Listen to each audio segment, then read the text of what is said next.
Ipinanganak sa isang mayamang pamilya, ngunit nagkunwaring mahirap para sa tunay na pag-ibig.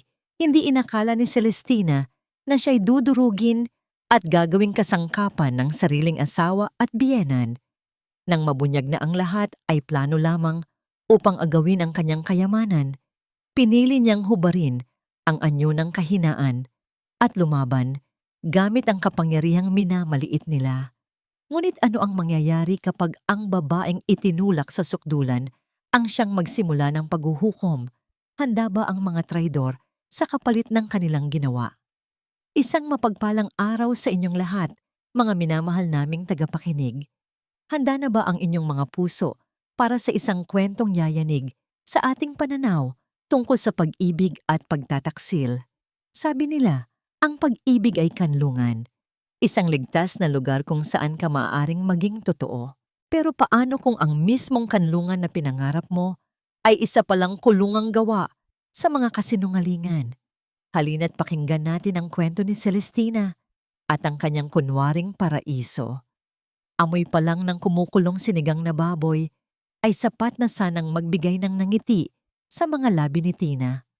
Ito ang paborito ni Ricardo, ang asim-kilig na sabaw, ang malambot na karne, ang mga sariwang gulay. Lahat ay inihanda niya ng may pagmamahal. Ito ang maliit niyang paraan para ipaalala sa sarili na may pag-asa pa, na ang init ng pagmamahal nila noon ay maaari pang bumalik. Ano yang niluluto mo? Bakit amoy mahirap na naman? Ang matinis na boses ni Imelda, ang kanyang biyenan, ay tila kutsilyong humiwa sa katahimikan ng kusina. Napahigpit ang hawak ni Tina sa sandok. Ngumiti siya ng pilit bago humarap. Sinigang po, Mama. Paborito po ni Ricardo. Lumapit si Imelda sa kaldero, ang mga matay mapanuri, ang mga labi nakaismid. Paborito? Baka nun, ngayong may posisyon na siya sa kumpanya, dapat ay masanay na siya sa mas mataas na antas ng pagkain, hindi sa ganitong pangkaraniwan. Hindi nakasagot si Tina. Bawat salita ay isang karayom na tumutusok sa kanyang puso. Kumuha ng mangkok si Imelda. Maingat na sumandok si Tina ng mainit na sabaw at inilahad ito sa biyenan. Tikman niyo po, Mama. Masarap po yan. Tinanggap ni Imelda ang mangkok, ngunit sa halip na tikman, tila aksidente itong nadulas sa kanyang mga kamay. Crash! Ang tunog ng nabasag na babasagin ay umalingaw-ngaw sa sahig, kasabay ng pagkalat ng mainit na sabaw at mga sahog. Napatili si Tina sa gulat, napaurong para hindi mapaso. Naku, ang clumsy mo naman, Tina. Sigaw ni Imelda, kahit malinaw na siya ang may kasalanan. Tingnan mo ang ginawa mo. Sayang ang sahog. Ang ganitong pagkain ay hindi nababagay sa pamamahay na ito at lalong hindi nababagay sa magiging apo ko. Nanginginig ang mga kamay ni Tina habang pinagmamasdan ang nagkalat na pinaghirapan niya sa sahig. Ang mga mata niya'y nagsimulang manlabo dahil sa namumuong luha, ngunit pinigilan niya ito. Hindi siya iiyak. Hindi sa harap niya. Pumasok si Ricardo sa kusina, naalarma sa ingay. Nakita niya ang basag na mangkok, ang nagkalat na sinigang, ang galit na mukha ng kanyang ina, at ang namumutlang mukha ng kanyang asawa. Anong nangyari dito? Tanong niya. Itanong mo sa asawa mong walang ginawang tama. Sagot ni Imelda bago ito nagmarcha palabas ng kusina. Naiwan silang dalawa. Tumingin si Tina kay Ricardo. Ang mga matay nagmamakaawa. Naghahanap ng kahit katiting na pagtatanggol. Ngunit umiwas lang ito ng tingin. Dahan-dahan siyang nilapitan ni Ricardo. Hinawakan nito ang kanyang braso, pero hindi para ipagtanggol, para pakalmahin. Hayaan mo na, Tina. Bulong nito. Sapat lang para marinig nilang dalawa. Pagpasensyahan mo na si Mama. Para sa atin din naman to. Ang mga salitang iyon. Para sa atin din naman to. Iyon ang pinakamasakit sa lahat. Ang pakiusap na unawain ang isang bagay na hindi na niya kayang unawain. Ang pagpapaalala na sa laban na ito, nag-iisa lang siya. Tumango na lang si Tina. Walang lakas na sumagot. Naramdaman niyang may namatay sa loob niya sa mga sandaling iyon. Habang naglilinis siya ng sahig, bumalik sa kanyang alaala ang isang gabi. 2 taon na ang nakalipas. Umuulan noon. Pareho silang basang-basa sa ilalim ng isang waiting shed. Hinawakan ni Ricardo ang kanyang mga kamay. Ang mga mata nito'y kumikinang sa ilalim ng ilaw poste. "Celestina," sabi nito. Binabanggit ang buo niyang pangalan na bihirang gamitin ng iba. "Wala akong maipapangakong kayamanan sa'yo. Simple lang akong tao, pero ipinapangako ko, sa bawat paggising mo, mararamdaman mo na ikaw ang pinakamahalagang babae sa mundo. Pakasalan mo ako, Tina. Hayaan mong mahalin kita ng walang kapalit." Naniwala siya. Sa bawat salita, sa bawat pangako. Ang pag-ibig na yon ang naging dahilan kung bakit niya tinalikuran ang lahat para sa isang simpleng buhay. Ang alaala ay naputol nang pumasok si Katrina, ang kapatid ni Ricardo na may bitbit na bagong-bagong designer bag. "Ate Tina, pahiram muna ng 5,000 ha? Ibabalik ko rin sa'yo. I-sale kasi yung sapatos na gusto ko," sabi nito nang walang anumang pag-aalinlangan na para bang obligasyon ni Tina na ibigay iyon. Kumuha si Tina ng pera sa kanyang pitaka. Ang perang iyon ay mula sa maliit na online business na sinubukan niyang itayo. Ang tanging bagay na masasabi niyang sarili niya. "Salamat," sabi ni Katrina. Sabay hablot ng pera. Tiningnan siya nito mula ulo hanggang paa. "Hey ate, mag-shopping ka naman minsan. That dress looks so last season. Hindi ka na nahiya kay kuya?" At tulad ng ina at kapatid nito, umalis si Katrina. Iniwan si Tina na tila basura sa sahig ng sarili niyang pamamahay. Nang gabing iyon, hindi siya makatulog. Ang bigat sa kanyang dibdib ay tila isang malaking bato. Bumangon siya, hindi para uminom ng tubig, kundi dahil sa kakaibang pakiramdam. Nahihilo siya, nasusuka, may kaba sa kanyang dibdib. Pumasok siya sa banyo at kinuha ang isang maliit na kahon na itinago niya sa ilalim ng lababo. Isang pregnancy test kit. Nanginginig ang mga kamay niya habang sinusunod ang instructions. Pagkatapos, ipinatong niya ito sa ibabaw ng lababo at naghintay. Ang bawat segundo ay tila isang oras. Tumingin siya sa salamin, sa babaeng unti-unting nawawalan ng kislap sa mga mata. Ilang minuto pa. Dahan-dahan, yumuko siya para tingnan ang resulta. 2 linya, malinaw, walang duda, positibo. Isang buhay ang nabubuo sa loob niya. Bunga ng pagmamahal na minsan niyang pinaniwalaan. Sa isang iglap, isang kislap ng purong kaligayahan ang bumuhay sa kanyang puso. Magkakaanak na sila. Ngunit kasabay ng kislap na yon biglang pumasok ang isang madilim at malamig na takot. Naalala niya ang mga salita ni Imelda. "Hindi na babagay sa magiging apo ko." Ang batang ito, ang anak niya. Ito na ba ang magiging susi para tuluyan siyang makontrol ng pamilyang ito? O ito na ba ang magiging dahilan para sa wakas ay lumaban siya? Hawak ni Tina ang pregnancy test kit na tila isa itong mamahaling hiyas. Sa loob ng 2 linyang iyon ay naroon ang isang pangarap at isang pangamba. Isang bagong buhay na maaaring maging tulay pabalik sa pagmamahal o isang bagong kadena na lalong magkukulong sa kanya. Pinili niyang kumapit sa pag-asa. Huminga siya ng malalim bago lumabas ng banyo. Naabutan niyang nagbabasa ng libro si Ricardo sa kanilang kama. Ang liwanag mula sa lampshade ay nagbibigay ng anino sa kanyang mukha at sa isang saglit, nakita ni Tina ang lalaking minahal niya. Tahimik, seryoso, at puno ng mga pangarap. "Ricardo," mahina niyang tawag. Nag-angat ito ng tingin at ang mga mata nito'y tila pagod. "Oh, bakit gising ka pa?" Dahan-dahan siyang umupo sa tabi nito. Hindi niya alam kung paano sisimulan. Itinago niya sa kanyang likuran ang hawak na test kit. May sasabihin ako sa'yo." Ibinaba ni Ricardo ang libro. "Mukhang seryoso yan." May problema ba? Umiling si Tina at isang maliit na ngiti ang sumilay sa kanyang mga labi. Inilahad niya ang kanyang kamay at ipinakita ang resulta. Hindi ito problema, Ricardo. Isa itong biyaya. Tinitigan ni Ricardo ang dalawang linya. Kumunot ang kanyang noo na para bang sinusubukang intindihin ang nakikita. Pagkatapos, dahan-dahan, nanlaki ang kanyang mga mata. Tumingin siya kay Tina, tapos pabalik sa test kit. Ito ba? Totoo ba to, Tina? Tumango si Tina, at sa pagkakataong ito, hindi na niya napigilan ang mga luha. Pero hindi ito luha ng kalungkutan. Ito ay luha ng saya. Magiging tatay ka na, Ricardo.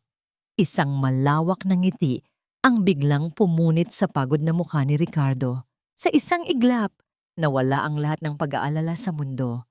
Niyakap niya si Tina ng mahigpit at sa bisig ng kanyang asawa, naramdaman ni Tina ang init na matagal na niyang hinahanap. Salamat, Lord. Salamat.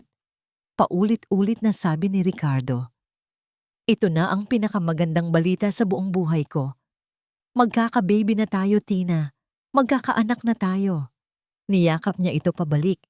Isinubsob ang muka sa dibdib nito. Sana ganito na lang palagi. Sana ang kaligayahang ito ay totoo at pangmatagalan. Kinabukasan, sa hapagkainan, sabay nilang ibinalita ito kina Imelda at Katrina. Gaya ng inaasahan, naging tila isang malaking pagdiriwang ang eksena. Tumayo si Imelda, ang mukha'y nagliliwanag sa tuwa.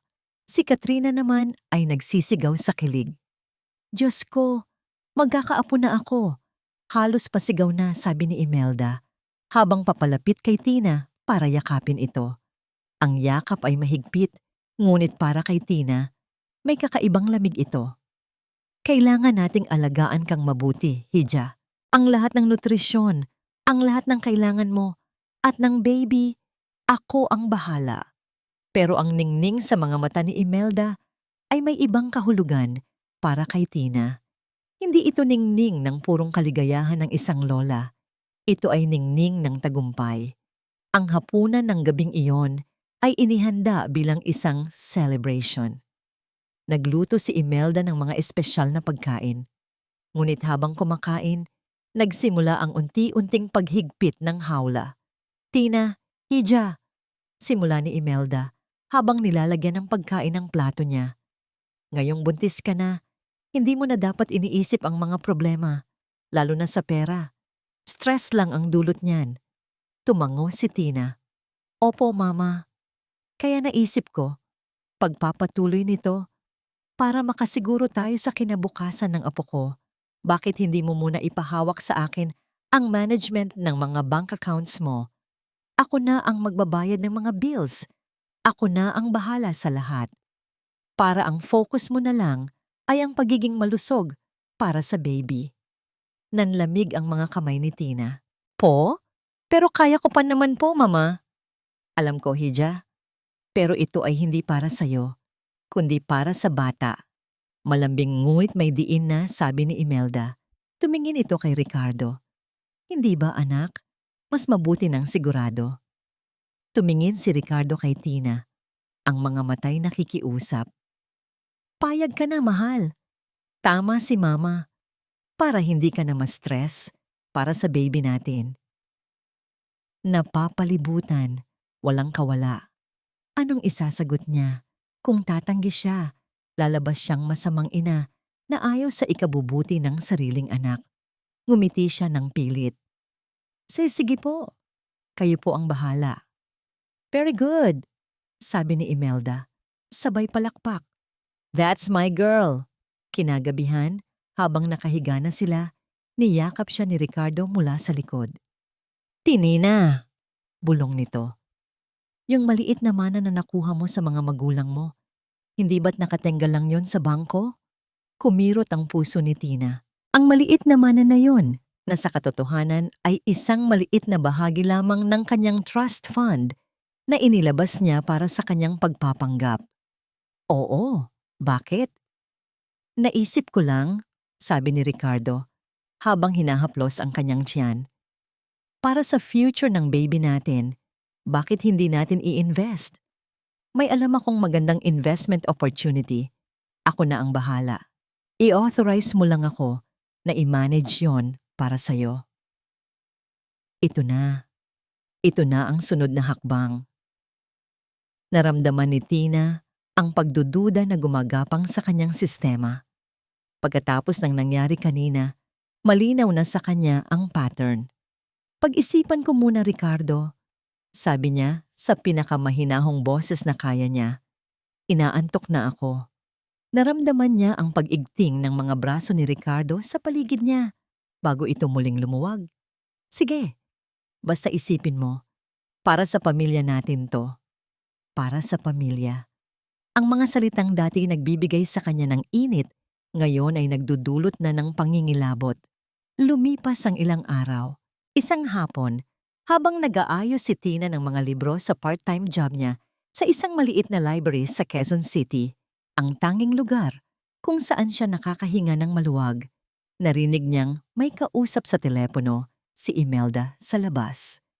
Nagtago siya sa likod ng isang estante, hindi dahil sa gusto niyang makinig, kundi dahil sa takot na mahuli siya nitong naroon. Ang boses ni Imelda ay hindi na malambing. Ito ay puno ng panik at galit. Sinabi ko nang maghintay ka. Malapit na. Huwag mo akong tinatakot. Bulong nito sa telepono. Bigyan mo pa ako ng ilang buwan. Oo, sigurado na ito. Kapag nakuha na namin ang kontrol sa lahat, babayaran kita ng doble. Nagkaroon ng pause. Wala kang pakialam kung paano ko gagawin. Basta siguraduhin mong mananahimik ka lang dyan. Pagkatapos ay ibinaba nito ang tawag. Nang lumingon si Imelda, nakita nito si Tina. Anong ginagawa mo rito? Gulat na tanong ni Imelda.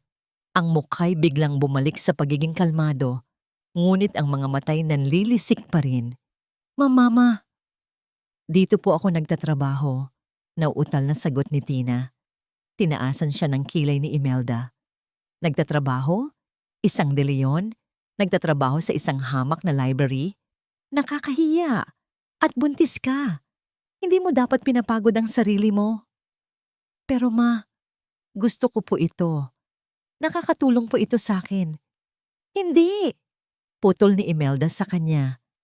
Simula ngayon, titigil ka na rito. Umuwi ka na. Ang trabaho mo lang ay alagaan ang sarili mo. At ang apo ko, maliwanag? Walang nagawa si Tina kundi tumango. Habang naglalakad sila pa uwi, naramdaman ni Tina na isa-isang isinasara ang lahat ng pinto at bintana sa kanyang buhay. Iniiwan siyang mag-isa sa dilim kasama sila. Nang gabing iyon, hindi siya mapakali. Ang mga narinig niya, ang mga nangyari, lahat ay bumabagabag sa kanya. Bandang hating gabi, bumangon siya para uminom ng tubig. Habang pababa siya sa hagdan, narinig niya ang mahinang boses mula sa sala. Boses ni Imelda at Ricardo. Dahan-dahan siyang naglakad, nagtatago sa dilim. Sigurado ka ba dyan, ma? Paano kung hindi pumayag? Tanong ni Ricardo. Ang boses ay puno ng pag-aalinlangan. Narinig ni Tina ang pag-inom ni Imelda. Kailangang pumayag, Ricardo. Wala na tayong ibang pagpipilian. Lubog na tayo sa utang dahil sa palpak na transaksyon na yon. Isang maling galaw. Kulungan ang bagsak ko. Natahimik si Ricardo. Nagpatuloy si Imelda at ang boses nito ay naging kasing lamig ng yelo. Kaya kailangan nating kumilos ng tama. Kapag naipanganak na ang bata, wala nang silbi sa atin ang babaeng yan. Siguraduhin mong mapipirmahan niya ang mga papeles. Sa sandaling iyon, gumuho ang mundo ni Celestina. Ang bawat salita ay isang pako na ibinabaon sa kanyang kabaong. Ang pag-asa, ang katiting na pag-asa na kanyang pinanghahawakan ay biglang naging abo at naglaho sa hangin. Hindi siya ang mahal, hindi siya ang asawa. Isa lang siyang kasangkapan, isang susi. At ang kanyang anak, ang kanyang pinakamamahal na anak, ay isa lamang premyo sa kanilang masamang laro. Napatakip si Tina sa kanyang bibig para pigilan ang isang hikbi. Dahan-dahan siyang umatras, pabalik sa dilim ng hagdanan. Ang puso'y basag na basag sa 1,000 piraso. Ito na. Ito na ang unang lamat. Ang lamat na hinding-hindi na kailanman maaayos pa. Ang bawat hakbang paakyat ng hagdan ay tila 1 milya ang layo. Hindi maramdaman ni Tina ang kanyang mga paa. Hindi niya marinig ang sariling paghinga. Ang tanging nararamdaman niya ay ang malamig na espasyo sa loob ng kanyang dibdib kung saan dati naroon ang kanyang puso. Kapag naipanganak na ang bata, wala nang silbi sa atin ang babaeng yan. Siguraduhin mong mapipirmahan niya ang mga papeles. Ang mga salita ni Imelda ay paulit-ulit na umuugong sa kanyang isipan. Isang malupit na echo na pumapatay sa bawat masasayang alaala na minsan niyang iningatan. Ang halik ni Ricardo, ang yakap nito, ang mga pangako. Lahat ay kasinungalingan. Lahat ay isang palabas. Dahan-dahan niyang isinara ang pinto ng kanilang kwarto. Ang tunog ng pag-click nito ay parang tunog ng pagsasara ng isang kabaong. Nakita niya si Ricardo na mahimbing na natutulog sa kama. Ang mukha'y payapa, walang bakas ng kasalanan. Ang lalaking pinagkatiwalaan niya ng kanyang buhay, ng kanyang kinabukasan, at ng batang dinadala niya. Isang mapait na ngiti ang gumuhit sa kanyang mga labi. Ang galing nilang artista. Pumasok siya sa banyo at hinarap ang salamin. Ang babaeng nakatingin pabalik sa kanya ay may mga matang basag at puno ng sakit. Isang estranghero. Sino ang babaeng ito na handang magpakamartir para sa isang pekeng pag-ibig? Sino ang babaeng ito na hinayaang tapak-tapakan ang kanyang pagkatao kapalit ng mga yakap na walang laman? Dumulas ang isang butil ng luha sa kanyang pisngi. Sinundan pa ng isa at isa pa hanggang sa naging isang tahimik na agos. Umiyak siya. Hindi para kay Ricardo, hindi para sa pamilyang De Leon. Umiyak siya para sa babaeng minsang nangarap, para sa babaeng simple at puno ng tiwala na pinatay nila ng gabing iyon. Hinawakan niya ang kanyang tiyan, ang anak niya, ang dugo at laman niya. Sila ang gustong kumuha nito? Sila ang gustong magnakaw ng kinabukasan ng anak niya? Biglang huminto ang pag-agos ng kanyang luha. Huminga siya ng malalim at sa pagbuga niya ng hangin, kasabay nitong nawala ang kahinaan. Kumuha siya ng tissue at marahas na pinunasan ang kanyang mukha. Tinitigan niya ang sarili sa salamin. Paalam, Tina. Bulong niya sa sarili. Ang boses niya ay hindi na nanginginig. Ito ay matigas, malamig, at buo. Tapos na ang pagpapanggap. Ang babaeng lumabas ng banyo ay hindi na ang asawang api. Siya ay si Celestina Sandoval at hindi siya nagpapatalo. Kinabukasan, nagising si Tina ng maaga para ipaghanda ng almusal ang pamilya. Sinigang na naman, pero ngayon, iba na ang timpla. Hindi na ito niluto na may pagmamahal. Niluto ito ng may katumpakan, isang gawain na kailangang tapusin. Nang bumaba si Imelda, nakasimangot ito gaya ng dati. Himala, maaga ka yata ngayon. Ngumiti si Tina. Isang nangiting abot sa mata, pero hindi umaabot sa puso. Gusto ko lang po kayong pagsilbihan, Mama. Naisip ko po ang sinabi ninyo kagabi. Tama po kayo.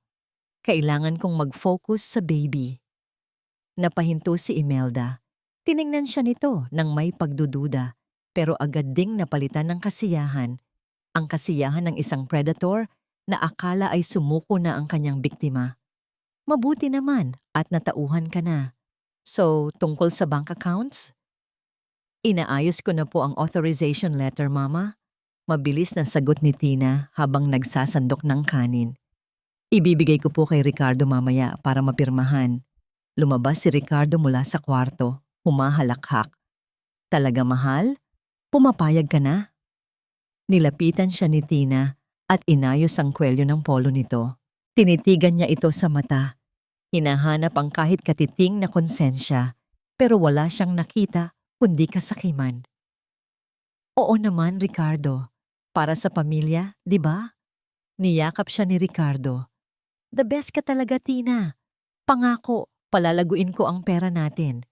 Pinigilan ni Tina ang sarili na mandiri sa hawak nito. Alam ko, sagot niya. Alam kong gagawin mo ang nararapat. Buong araw, naging perpektong asawa si Tina. Naglaba, naglinis, sumunod sa bawat utos ni Imelda nang walang reklamo. Pinanood niya silang magdiwang ng palihim. Rinig niya ang bulungan ni na Imelda at Katrina tungkol sa mga bagong damit na bibilhin nila kapag nakuha na nila ang pera. Hinayaan niya sila. Hayaan silang magsaya. Mas masakit ang pagbagsak kapag nanggaling ka sa itaas. Pagsapit ng hating gabi, tahimik ang buong bahay. Siguradong tulog na ang lahat dahil sa sobrang kabusugan at kampante. Dahan-dahang bumangon si Tina. Tiningnan niya si Ricardo sa tabi niya. Tulog mantika. Walang ingay siyang lumabas ng kwarto. Ang bawat hakbang ay maingat, tila isang pusa sa dilim. Bumaba siya patungo sa bodega sa likod ng kusina. Dito nakatambak ang mga basura na dinala niya mula sa kanyang lumang apartment. Mga gamit na ayaw ipasok ni Imelda sa main house dahil baduy at luma. Binuksan niya ang ilaw. Ang amoy ng alikabok at lumang papel ay sumalubong sa kanya. Hinanap niya ang isang lumang karton na may label na college books. Sa ilalim ng mga lumang libro at notebooks, nakapa niya ang hinahanap niya. Isang maliit na kahon ng sapatos. Binuksan niya ito. Sa loob, nakabalot sa panyo, ay ang isang lumang cellphone. Isang modelo na sikat 10 taon na ang nakakaraan. Kinuha niya ito. Matagal na itong hindi nagagamit pero lagi niya itong charge bawat buwan bilang backup. Ito ang kanyang lifeline. Ito ang tanging koneksyon niya sa buhay na tinalikuran niya. Pinindot niya ang power button. Nagdasal siya. Sige na, gumana ka. Umilaw ang screen. May kaunting battery pa. Mabilis ang tibok ng puso ni Tina. Tumingin siya sa pinto ng bodega, sinisiguradong walang nakasunod. Pagkatapos, dinayal niya ang nag-iisang numero na nakasave sa SIM card. Isang ring, 2 ring. Sa pangatlong ring, may sumagot. Walang hello. Walang tanong kung sino ito. Ma'am Celestina, ang boses sa kabilang linya ay baritono, kalmado, at puno ng respeto. Matagal na po kaming naghihintay sa tawag ninyo. Napapikit si Tina nang marinig ang boses ni Ramon Aguilar. Ang kanyang tapat na kanang kamay. Ang taong nagpatakbo ng imperyo habang naglalaro siya ng bahay-bahayan. Sa tunog ng boses nito, naramdaman niya ang pagbabalik ng kanyang tunay na kapangyarihan. Ramon, sagot niya. Ang boses niya ay hindi na ang boses ng api-apihang manugang. Ito ang boses ng CEO ng Sandoval Holdings. Kumusta ang kumpanya? Matatag po, ma'am. Pero mas magiging matatag kung nandito kayo. Bakit po kayo napatawag ng ganitong oras? May problema po ba? Huminga ng malalim si Celestina. Hinaplos niya ang kanyang tiyan. Wala na akong asawa, Ramon, sabi niya ng diretso. Ang mayroon na lang ako ay mga kaaway. Natahimik ang kabilang linya ng ilang sandali. Ramdam ni Ramon ang bigat ng mga salitang yon. Naiintindihan ko po. Ano po ang utos ninyo? Gusto kong imbestigahan mo ang lahat tungkol sa pamilyang De Leon. Ang mga utang nila, ang mga kaso ni Imelda, ang lahat ng baho nila. Gusto ko ang bawat detalye sa mesa ko bago ako manganak. Masusunod po. At Ramon, dagdag ni Celestina, ang kanyang mga mata ay nanlilisik sa dilim ng bodega. Ihanda mo ang legal team. Ihanda mo ang lahat ng assets. Oras na para bawiin ang Sandoval Holdings sa pagpapanggap nito. Yes, ma'am. Welcome back. Pinatay ni Celestina ang tawag. Tinanggal niya ang baterya ng cellphone at ibinalik ito sa kahon. Paglabas niya ng bodega, hindi na siya natatakot sa dilim. Siya na ang dilim na lalamon sa kanila. Umakyat siya, pabalik sa kwarto. Nahiga sa tabi ng lalaking nagbalak na sirain siya at natulog ng mahimbing sa unang pagkakataon. Nagsimula na ang laro. At sa larong ito, Siya ang magtatakda ng mga patakaran. Ang umaga ay nagsimula sa isang pamilyar na tunog. Ang matinis na boses ni Imelda na nag-uutos sa kasambahay. Para kay Celestina, ang boses na ito na dati ay nagdudulot ng takot at pagnanais na magpa-impress, ngayon ay nagsisilbi na lamang na hudyat. Hudyat na nagsimula na ang panibagong araw ng kanyang misyon. Ilang araw na ang nakalipas mula nang tumawag siya kay Ramon. Mula noon, ang bawat kilos ni Tina ay kalkulado. Ang bawat ngiti ay ensayado. Ang bawat salita ay may sukat. Hindi na siya ang asawang naghahangad ng pagmamahal. Siya na ang CEO na nagsasagawa ng due diligence bago ang isang hostile takeover. Nasa sala siya, kunwaring naglilinis ng mga alikabok sa center table. Sa ilalim ng patong-patong na magazine, maingat niyang isiniksik ang isang maliit na itim na bagay. Isang digital voice recorder na ipinadala ni Ramon, nakatago sa loob ng isang kahon ng mamahaling vitamins na regalo, kunwari ng isang lumang kaibigan. "Oh, Tina, bakit nagpapagod ka na naman dyan?" Napahinto si Tina, ngunit hindi siya lumingon agad. Huminga siya ng malalim para ayusin ang kanyang ekspresyon. Humarap siya kay Ricardo na pababa ng hagdan, bihis na bihis at amoy pabango. "Wala naman akong ginagawa, mahal." Malambing na sagot ni Tina. "Gusto ko lang maging maayos ang bahay. Para sa atin." Lumapit si Ricardo at hinalikan siya sa noo. Ang halik na dati nagpapakilig sa kanya ay nag-iwan ngayon ng pakiramdam na parang linta sa kanyang balat. "Huwag ka nang magpakapagod," sabi ni Ricardo, sabay sulyap sa kanyang relo. "Nga pala, yung papers na iniwan ko sa bedside table, napirmahan mo na ba? Sayang kasi yung investment opportunity. Ngayon, ang deadline." Ang investment opportunity na tinutukoy nito ay ang paglilipat ng kontrol ng kanyang natitirang trust fund papunta sa joint account nila. Alam ni Tina na sa oras na pumirma siya, mawawaldas ang pera sa loob ng 1 linggo, pambayad sa mga luho ni Imelda.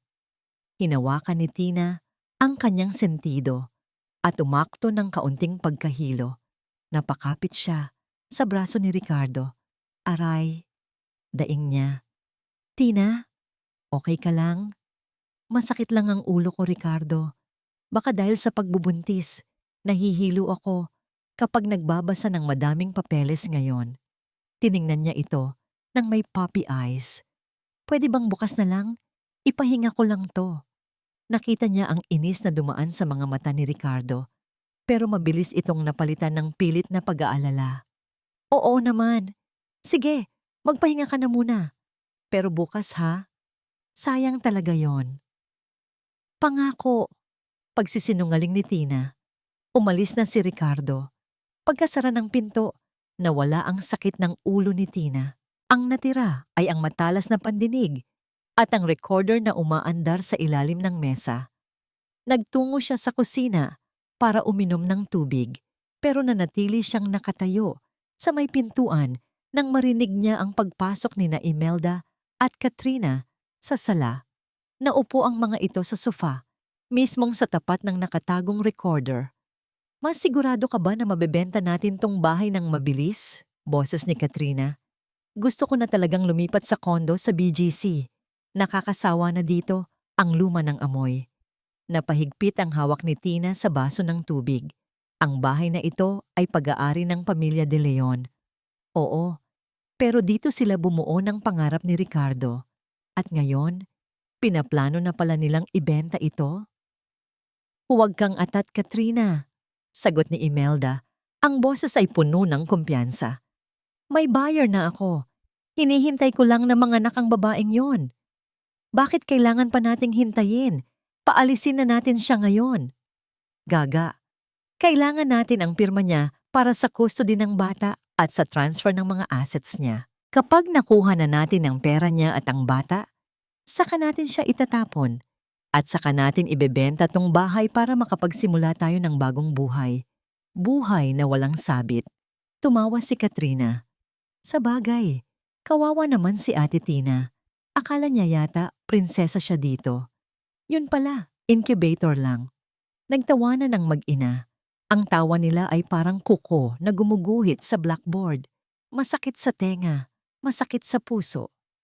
Sa kusina, nanginginig ang buong katawan ni Tina. Hindi sa takot, kundi sa galit. Gusto niyang sumugod sa sala, isampal sa mga mukha nila ang katotohanan na kaya niyang bilhin ang buong angkan nila ng 10 beses. Pero hindi pa ngayon.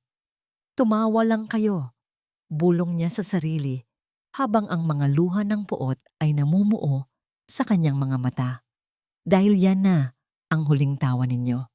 Kinabukasan, habang nasa trabaho si Ricardo at nasa spa sina Imelda at Katrina, sinimulan ni Tina ang susunod na bahagi ng kanyang plano. Pumasok siya sa bawal na kwarto, ang home office ni Ricardo na palaging nakakandado. Pero hindi nila alam, noong mga panahong masunuring asawa pa si Tina, nakita niya kung saan itinatago ni Ricardo ang duplicate key sa ilalim ng isang paso sa garden. Pumasok siya sa kwarto, amoy tabako at lumang papel. Mabilis ang kanyang kilos. Binuksan niya ang mga drawer, hinahalungkat ang mga dokumento, bills, notice of disconnection, credit card statements na puro over-limit. Nakita niya kung gaano kalala ang sitwasyon. Ang pamilyang De Leon ay hindi lang mahirap, sila ay lubog sa utang. Ang marangyang pamumuhay nila ay isang bula na malapit ng pumutok. At siya ang ginawa nilang karayom para manatili itong buo. Sa ilalim ng isang tumpok ng mga papel, may nakita siyang isang kahon na gawa sa metal. Nakalak ito, pero madali lang itong buksan gamit ang isang hair clip. Isang trick na natutunan niya noong bata pa siya at tumatakas sa kanyang mga bodyguards. Bumukas ang kahon. Sa loob, hindi pera o alahas ang laman. Mga sulat, mga legal na dokumento. Kinuha niya ang pinakaitaas na papel, isang subpoena para kay Imelda De Leon, kaso estafa at falsification of public documents. Petsa, 5 taon na ang nakakaraan. Binasa niya ang kasunod na dokumento, isang kasulatan mula sa isang Victims Association.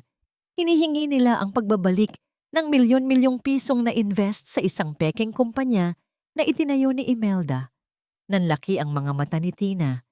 Hindi lang pala simpleng pagka-bankrupt. Si Imelda ay isang con artist, isang kriminal. Kaya pala desperado sila. Kaya pala kailangan nila ng pera. Hindi para sa luho, kundi para hindi makulong si Imelda. Ginagamit nila si Tina bilang panakipbutas sa krimen ng ina ni Ricardo. Kinuha ni Tina ang kanyang cellphone at kinuna ng litrato ang bawat pahina. Ang bawat click ng camera ay parang tunog ng baril na ikinakasa. Biglang may naririnig siyang tunog sa labas. Ang gate, bumukas at sumara. Nandyan na sila. Mabilis na ibinalik ni Tina ang mga papel sa kahon. Nilak niya ito at ibinalik sa ilalim ng tumpok. Tumakbo siya palabas ng opisina, nilak ang pinto, at ibinalik ang susi sa garden. Hingal na hingal siyang nakarating sa kusina, sakto sa pagpasok ni Imelda sa main door. "Tina!" sigaw ni Imelda. "Nasaan ang juice ko? Uhaw na uhaw ako." Inayos ni Tina ang kanyang buhok at huminga ng malalim. "Nandyan na po, Mama. Ihahanda ako na." Habang nagtitimpla siya ng juice, naramdaman niya ang cellphone sa kanyang bulsa. Mabigat ito, pero nagbibigay ng lakas. Hawak na niya ang alas. Hawak na niya ang ebidensya na magpapabagsak sa Reyna. Kinagabihan, habang naghahanda ng hapunan, napansin ni Tina na may kulang sa estante sa sala. Ang maliit na picture frame ng mga magulang niya, ang nag-iisang litrato na dinala niya sa bahay na yon, ay wala na. Kinabahan siya. Hinanap niya ito sa ilalim ng mga mesa, sa likod ng sofa. Wala. Dumating si Imelda, galing sa garden, nagpapagpag ng kamay. "Anong hinahanap mo?" Yung picture frame po ng parents ko, Mama. Nakalagay po dito kanina." Yung luma at gasgas na frame na yon?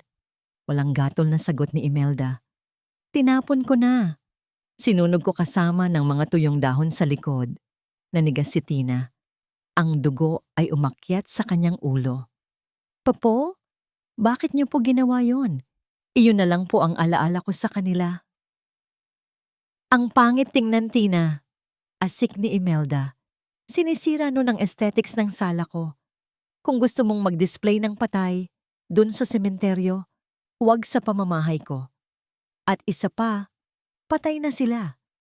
Hindi ka na nila matutulungan. Sa sandaling iyon, gustong sakalin ni Tina ang matanda. Gusto niyang sumigaw, magwala, at ipamukha dito na ang pangit na frame na yon ay naglalaman ng litrato ng mga taong nagmamay-ari ng kalahati ng Makati.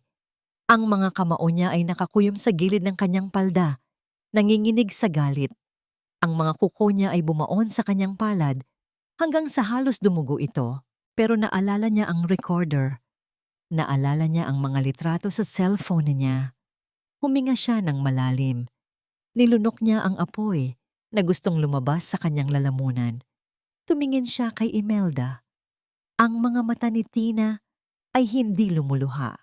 Wala nang luha. Ang naroon lang ay isang nakakatakot na kalmado. Sige po, Mama, sabi niya sa mahinang boses. Wala na po silang magagawa. Pero ako, meron.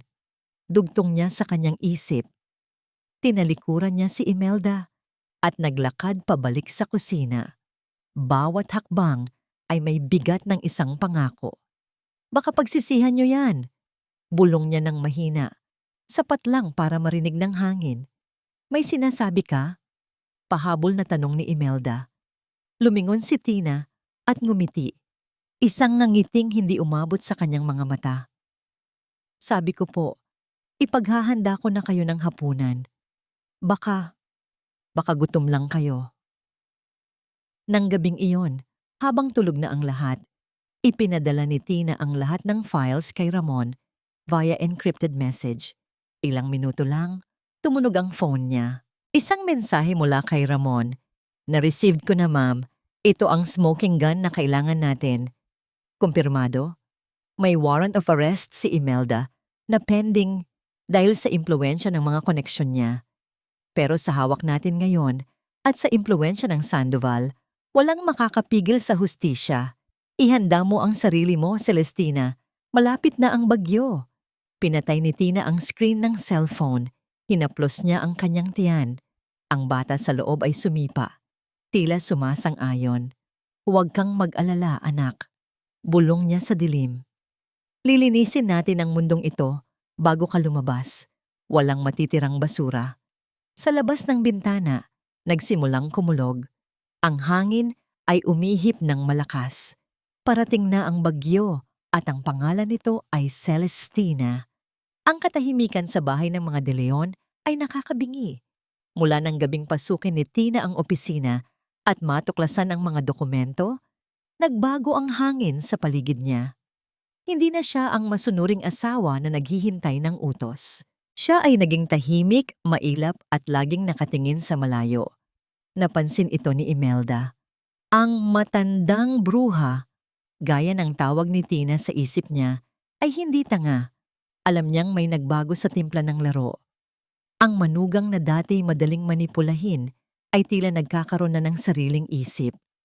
At para sa isang predator na tulad ni Imelda, ang biktima na nagigising ay isang panganib.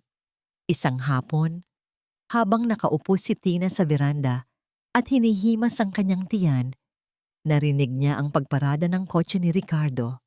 Maaga ito. Karaniwan, umuuwi siya ng hating gabi, lasing o galit. Pero ngayon, pagbaba niya ng sasakyan, may dala siyang nangiti at isang supot mula sa isang sikat na ice cream parlor. Mahal, bati ni Ricardo habang papalapit. Ang boses nito ay malambing, gaya noong ligawan days pa lang nila. Napadaan ako sa mall kanina. Nakita ko to. Naalala kita. Iniabot niya ang supot.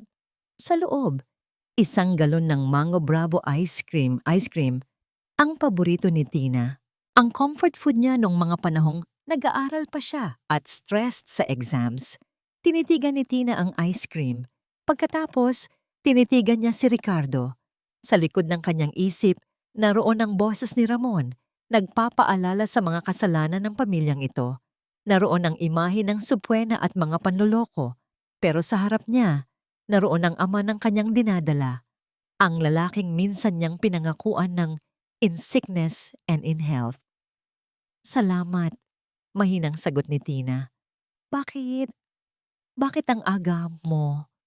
Umupo si Ricardo sa tabi niya at hinawakan ng kanyang kamay.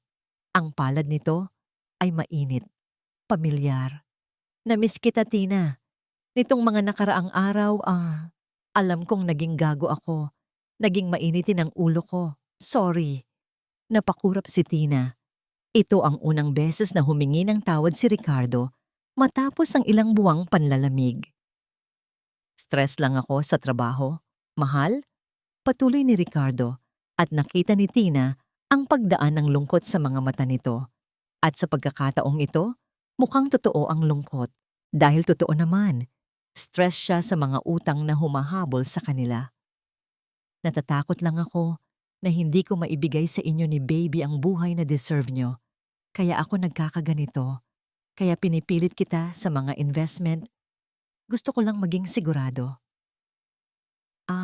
Doon na naman papunta. Sa pera. Pero may bahagi sa puso ni Tina, ang bahaging tanga, ang bahaging nagmamahal pa rin, ang gustong maniwala. Paano kung totoo? Bulong ng puso niya. Paano kung biktima lang din siya ng nanay niya? Paano kung kaya pa siyang isalba? Ang pagbubuntis ay nagpapabaha ng hormones sa kanyang katawan at ang pangungulila sa pagmamahal ay isang matinding kalaban. Kumain na tayo. Yaya ni Ricardo, pinuputol ang pag-iisip ni Tina. Baka matunaw pa yan. Pumasok sila sa loob. Walang Imelda, walang Katrina. Silang dalawa lang. Kumain sila ng ice cream sa sala. Nagkwentuhan. Inungkat ni Ricardo ang mga masasayang alaala. Ang first date nila sa Intramuros. Ang pagkain nila ng street food, ang araw ng kasal nila. Tumatawa si Ricardo. At sa bawat halakhak nito, nababawasan ang bigat sa dibdib ni Tina. Unti-unti, bumababa ang pader na itinayo niya. Naalala mo nung nag-propose ako? Tanong ni Ricardo habang pinupunasan ang mantsa ng ice cream sa gilid ng labi ni Tina gamit ang kanyang hinlalaki. Ang haplos ay kuryenteng gumapang sa balat ni Tina. Oo, sagot ni Tina. Ang boses ay nanginginig. Umuulan noon. Sabi ko sa'yo, ikaw lang ang babaeng mamahalin ko. Bulong ni Ricardo. Tinitigan siya nito sa mata. At totoo pa rin yon, Tina. Maniwala ka. Ginagawa ko ang lahat para sa atin. Niyakap siya nito. Ang amoy ng pabango ni Ricardo. Ang init ng katawan nito. Ito ang tahanan na hinahanap-hanap ni Tina. Pumikit siya. Hinayaan niyang tumulo ang luha sa kanyang pisngi. Sana totoo na lang, dasal niya. Sana mali ang mga hinala ko. Sana mali ang mga ebidensya. Sa gabing iyon, tila bumalik sila sa dati. Nanood sila ng pelikula sa sofa. Nakasandal ang ulo ni Tina sa balikat ni Ricardo habang ang kamay ng asawa ay nakapatong sa kanyang tiyan. Hinihimas ang kanilang anak. Ang likot niya. Natutuwang sabi ni Ricardo nang sumipa ang bata. Excited na siyang lumabas, sagot ni Tina. Excited na rin akong makita siya. At excited na akong magsimula tayo ulit. Yung walang gulo. Yung masaya lang. Sa sandaling iyon, muntik nang sabihin ni Tina ang totoo. Muntik na niyang sabihin, Ricardo, mayaman ako. Hindi natin kailangan ng investment schemes ng nanay mo. Kaya kong bayaran lahat ng utang niyo. Basta piliin mo lang ako. Ako lang, wag sila. Nasa dulo na ng dila niya ang katotohanan. Gusto niyang isalba ang asawa niya mula sa impluwensya ni Imelda. Gusto niyang bigyan ito ng pagkakataong maging mabuting ama. Pero bago pa siya makapagsalita, humikab si Ricardo. Pagod na ako, mahal, sabi nito. Dito na lang muna ako matutulog sa tabi mo. Hindi nagtagal, narinig na ni Tina ang mabibigat na paghinga ni Ricardo. Nakatulog na ito. Nanatiling gising si Tina.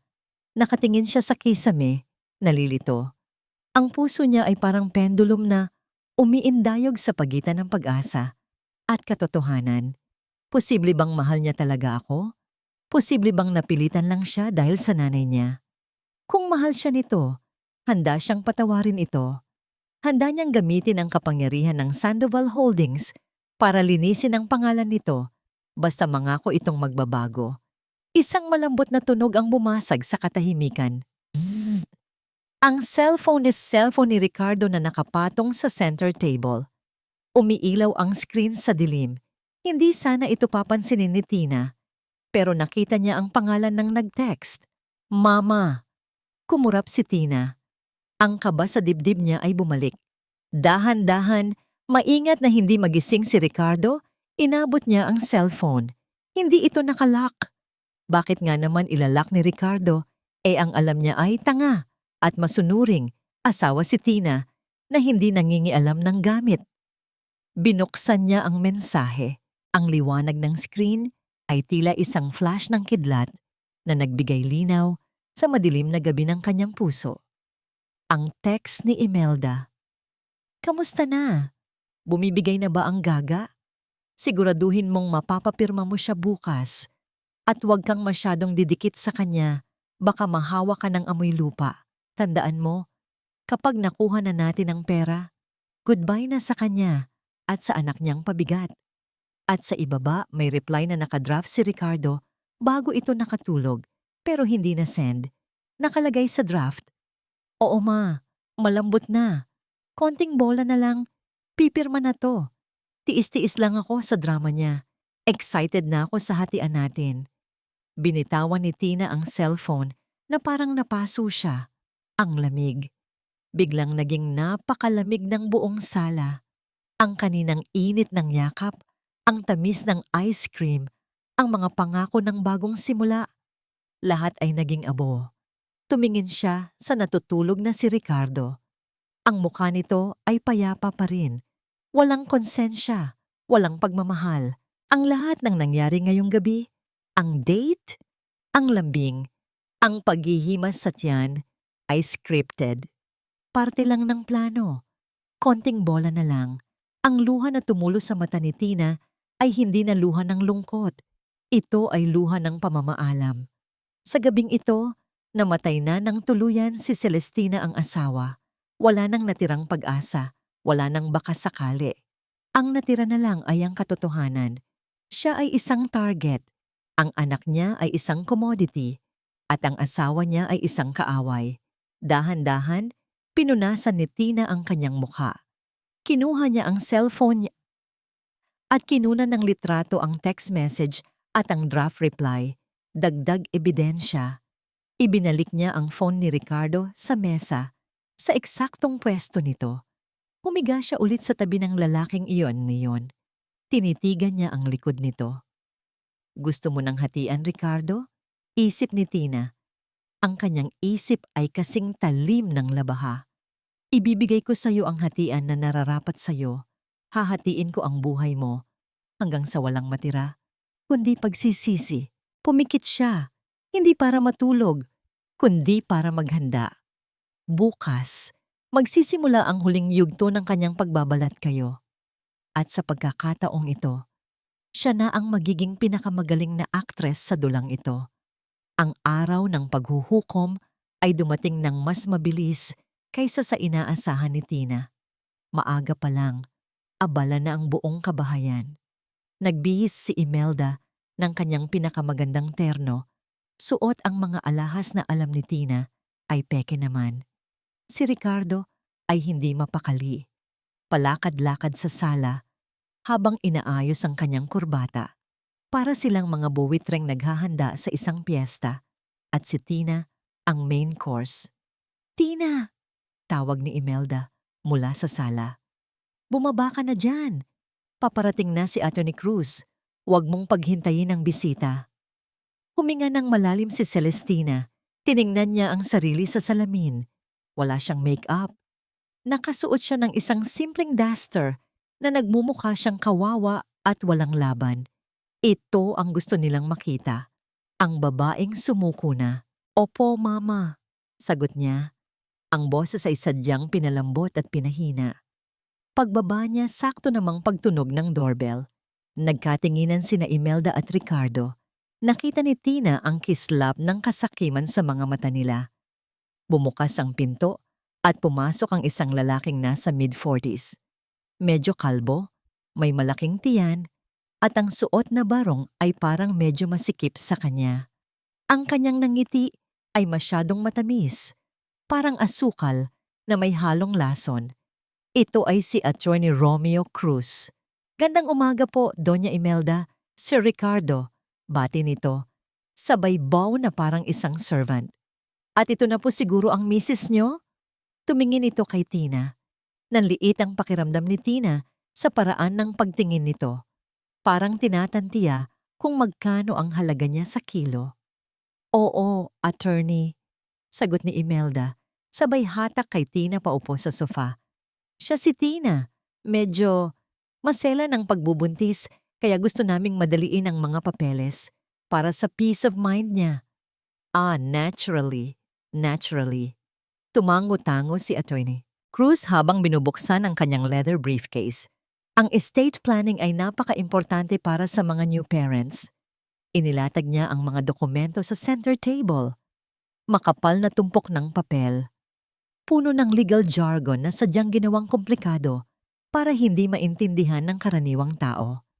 Mrs. De Leon, simula ni Attorney Cruz, nakatingin kay Tina. Ang mga dokumentong ito ay standard procedure lamang.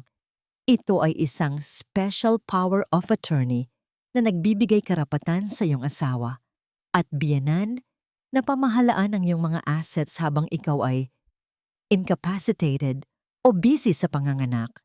At ito naman, turo niya sa isa pang papel, ay waiver of rights sa ilang properties para mailipat sa pangalan ng magiging anak niyo for tax purposes. Tax purposes, incapacitated. Gustong matawa ni Tina. Napakagaling nilang magbalot ng basura sa magandang regalo. Ang mga papel na ito ay literal na maghuhubad sa kanya ng lahat ng karapatan sa sarili niyang pera. Ganon po ba? Tanong ni Tina. Nagkukunwaring tanga. Pero, bakit po ang daming pipirmahan? Hindi po ba pwedeng sa bangko na lang? Sumingit agad si Ricardo. Hinawakan ang balikat ni Tina ng mahigpit. Mahal, sinabi ko naman sa'yo, di ba? Para hindi ka na mapagod. Si attorney na ang nag-ayos ng lahat para isahan na lang. Trust us, Hija. Dagdag ni Imelda. Ang nangiti ay parang patalim. We only want what's best for you. Kinuha ni Attorney Cruz ang kanyang mamahaling fountain pen at inabot kay Tina. Pirma lang po dito, ma'am, sa bawat page na may alibay na may X mark. Nanginginig ang kamay na inabot ni Tina ang ballpen. Ito na ang sandali na hinihintay nila. Nakita niya ang pagpipigil ng hininga ni Imelda, ang pagtutok ng mata ni Ricardo sa dulo ng ballpen. Dahan-dahan niyang inilapit ang pen sa papel. Pero bago lumapat ang tinta, biglang nabitawan ni Tina ang baso ng tubig na nasa tabi niya. Splash! Ay, sorry po! Tili ni Tina, sabay tayo. Natabig ng kamay niya ang baso at tumapon ng tubig. Hindi sa mga dokumentong pipirmahan dahil masyadong halata kung sisirain niya yon, kundi sa bukas na briefcase ni Attorney Cruz na nasa sahig. Ang bag ko! Sigaw ni Attorney Cruz na wala ang pagiging professional. Mabilis niyang hinablot ang briefcase. Tanga talaga! Sigaw ni Imelda kay Tina. Wala ka talagang ginawang matino. Kumuha ka ng basahan, dali. Habang nagkakagulo sila, si Ricardo na pinupunasan ng mesa, si Imelda na nanggagalaiti, at si Attorney Cruz na pilit sinasalba ang mga gamit sa loob ng bag, may napansin si Tina. Habang pinupunasan ni Attorney Cruz ang loob ng briefcase, tumambad ang isang ID at isang folder na may tatak, isang logo, isang gintong timbangan na may nakapulupot na agila at sa ilalim ay ang mga letrang VNA. Vanguardia and Associates. Parang kidlat na tumama kay Tina ang memorya. Noong bata pa siya, madalas siyang maglaro sa opisina ng daddy niya. Naalala niya ang logo na yon. Iyon ang law firm na humahawak sa mga dirty works at aggressive acquisitions ng Sandoval Holdings noon. Isang subsidiary na kontrolado mismo ng pamilya niya. Bakit hawak ng chief lawyer na ito ang folder ng V&A? Sorry po talaga, sabi ni Tina. Kunwari natataranta habang inaabot ang tissue. Mag-CR lang po ako sandali. Kukuha ako ng tuwalya. Bilisan mo. Bulyaw ni Imelda.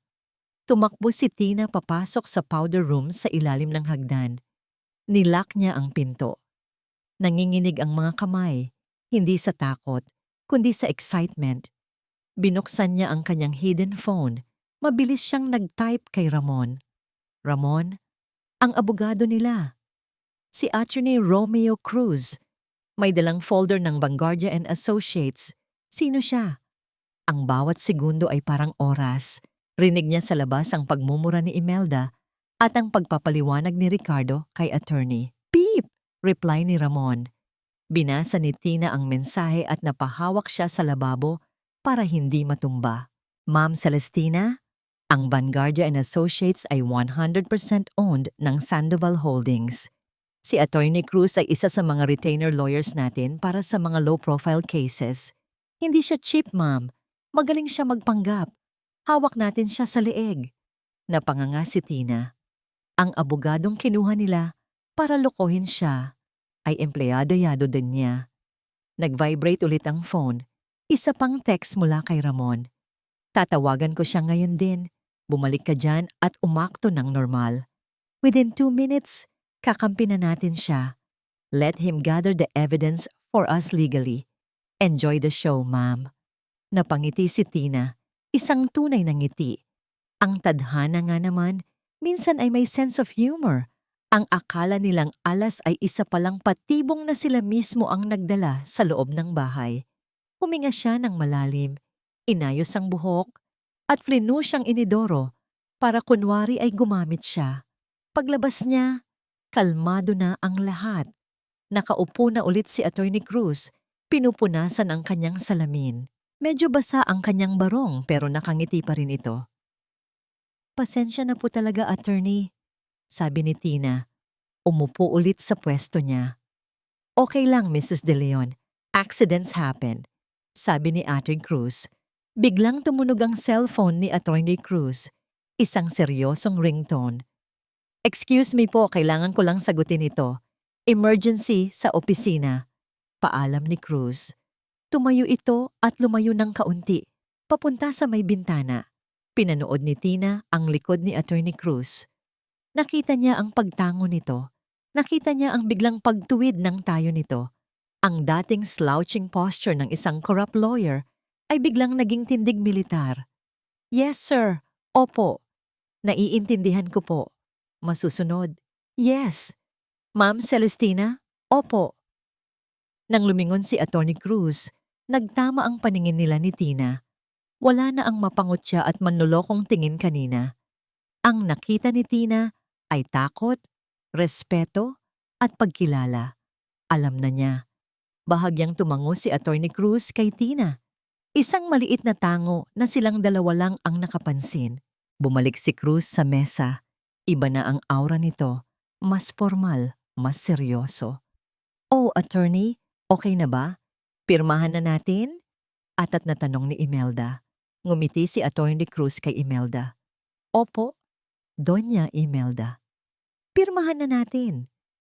Tumingin siya kay Tina at inabot ang ballpen ng may 2 kamay.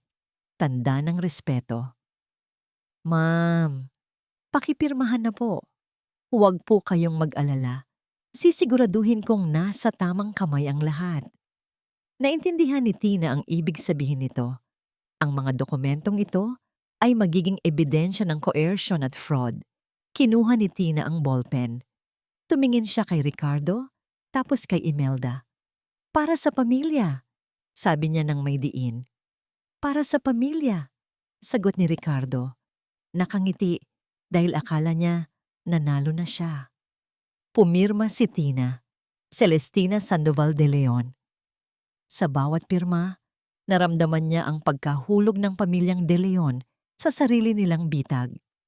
Hindi nila alam, ang abogadong ito ang magiging testigo na magpapadurog sa kanila sa korte. Nang matapos ang pirmahan, nagkamayan sila. "Congratulations," sabi ni Attorney Cruz kay Ricardo. "Hawak niyo na ang kinabukasan." "Salamat, attorney," sagot ni Ricardo. Halos maiyak sa tuwa. Nang paalis na si Attorney Cruz, lumingon ito muli kay Tina bago sumakay ng kotse. Sumaludo ito ng palihim. Isinara ni Tina ang pinto. Narinig niya ang sigawan ng tuwa ni na Imelda at Katrina sa sala. Nagbubukas na sila ng champagne. "Yes, mayaman na tayo," tili ni Katrina. Napailing na lang si Tina. Umakyat siya sa hagdan, pabalik sa kanyang kwarto. Ngayon, hawak na niya ang ebidensya, hawak na niya ang abogado. At higit sa lahat, alam na niya kung gaano katanga ang mga kalaban niya. Hinaplos niya ang kanyang tiyan. "Malapit na, anak," bulong niya. Malapit nang matapos ang palabas. Sa ibaba, nagdiriwang ang mga daga. Hindi nila alam na ang pusa ay nakangisi sa dilim, handang-handa ng manunggab. Ang tunog ng mga kubyertos na tumatama sa porselanang plato ay tila musika sa pandinig ni na Imelda, Ricardo, at Katrina. Para kay Celestina, ito ay tunog ng huling hapunan ng mga bilanggong hindi pa nakakaalam sa kanilang sentensya. Nasa hapagkainan sila, pinagsasaluhan ang isang mamahaling steak na ipinabili ni Imelda gamit ang credit card na nakapangalan kay Tina. Ang credit card na pansamantalang hiniram nito kahapon para sa emergency groceries daw, pero ang inuwi ay mga imported na karne at alak. Tahimik na kumakain si Tina sa dulo ng mesa. Ang plato niya ay hindi steak, pritong isda at gulay lang ang laman nito. Masyadong mataba ang steak para sa buntis, ang katwiran ni Imelda kanina. "Masama sa baby, maggulay ka na lang." Pero hindi na yun ininda ni Tina. Sa isip niya, "Sige lang, magpakabusog kayo. Kailangan nyo ng lakas para sa pagbagsak nyo." "So ma," panimula ni Katrina habang hinihiwa ang karne, ang mga matay nagniningning sa excitement. "Tuloy na ba tayo sa Europe next month? Nakita ko na yung itinerary na sinend ng travel agency. Ang ganda ng hotel sa Paris." Tumawa si Imelda, isang tawang puno ng yabang. Sumimsim ito ng wine. "Oo naman, anak. Ngayong naayos na ni Ricardo at ni attorney ang mga assets, wala na tayong dapat ipag-alala. Deserve natin ang bakasyon matapos ang lahat ng stress natin." Tumingin si Imelda kay Tina nang may mapangutyang ngiti. "Di ba, Tina? Masaya ka naman para sa amin, hindi ba? Tutal, para din naman ito sa future ng pamilya." Dahan-dahang nag-angat ng tingin si Tina. Nilunok niya ang kapirasong isda bago sumagot. Ang mukha niya ay walang bahid ng galit, tanging ang sanay na pagpapakumbaba. "Opo, Mama," sagot niya ng mahinahon. "Masaya po ako na makakapagpahinga na kayo. Dahil sa kulungan, mahabang-mahaba ang pahinga ninyo." Dugtong niya sa kanyang isip. "Ikaw, Ricardo?" Baling ni Katrina sa kapatid. "Sasamahan mo ba ako mag-shopping sa Milan? Kailangan ko ng bagong winter coat, yung Gucci o kaya Prada." Ngumunguyang tumango si Ricardo. "Oo ba? Basta ba huwag mong uubusin lahat ng budget natin. May tinitingnan din akong sports car pagbalik natin." Nagtawanan sila. Pinag-uusapan nila ang pera ni Tina na parang napanalunan nila sa loto. Hindi man lang nila naisip na ang babaeng nagmamay-ari ng perang yon ay nasa harap nila, kumakain ng tira-tira, at malapit ng manganak sa anak na magiging tagapagmana ng lahat. Pagkatapos ng hapunan, naiwan si Tina para magligpit ng pinagkainan. Hindi na siya nagreklamo. Hinugasan niya ang bawat plato ng maingat. Habang tumutulo ang tubig sa gripo, naramdaman niya ang kakaibang bigat sa kanyang puson. Huminto siya sandali at humawak sa gilid ng lababo. Huminga siya ng malalim.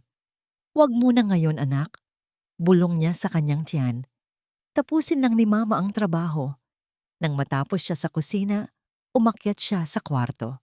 Naabutan niya si Ricardo na nag-aayos ng gamit sa cabinet.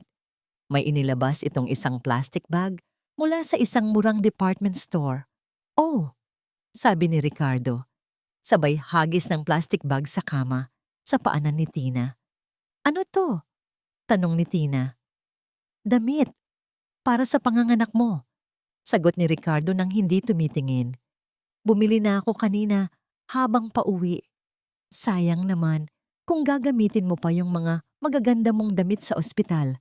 Madudumihan lang ng dugo at kung ano-ano. Yan na lang suotin mo. Mura lang yan sa Divisoria. Binuksan ni Tina ang plastic. Sa loob ay isang manipis na duster na kulay kupas na asul. Ang tela ay magaspang. Halatang madaling mapunit. Napatingin siya sa asawa niya. Kanina lang, pinag-uusapan nila ang Gucci at Prada at sports car. Pero para sa asawang manganganak sa panganay niya, ang kaya lang ibigay ay duster na wala pang 100 piso.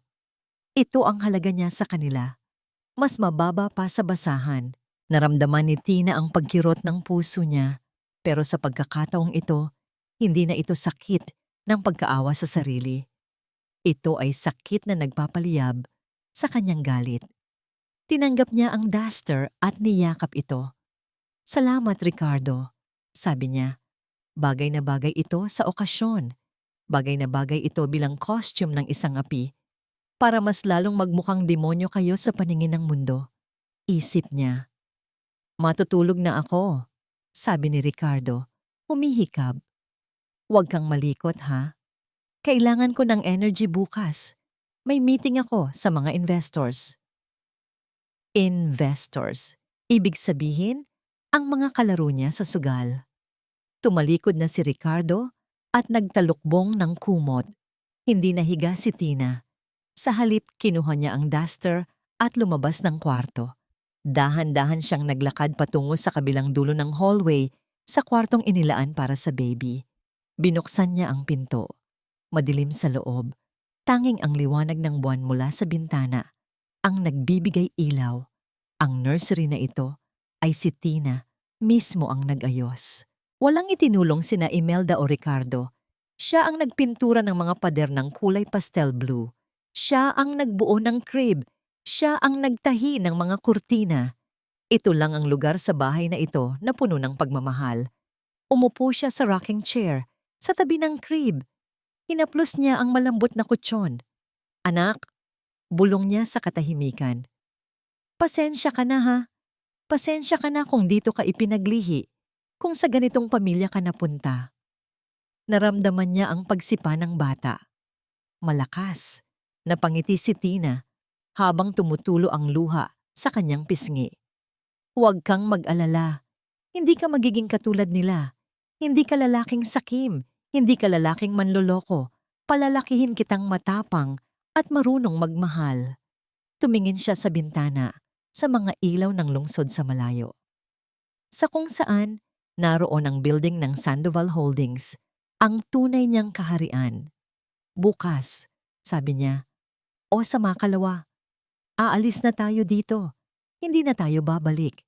Iiwan natin ang impyernong ito. Tumayo siya para ayusin ang mga nakatuping lampin sa ibabaw ng cabinet. Bigla, naramdaman niya ulit ang sakit. Pero ngayon, hindi na ito simpleng bigat lang.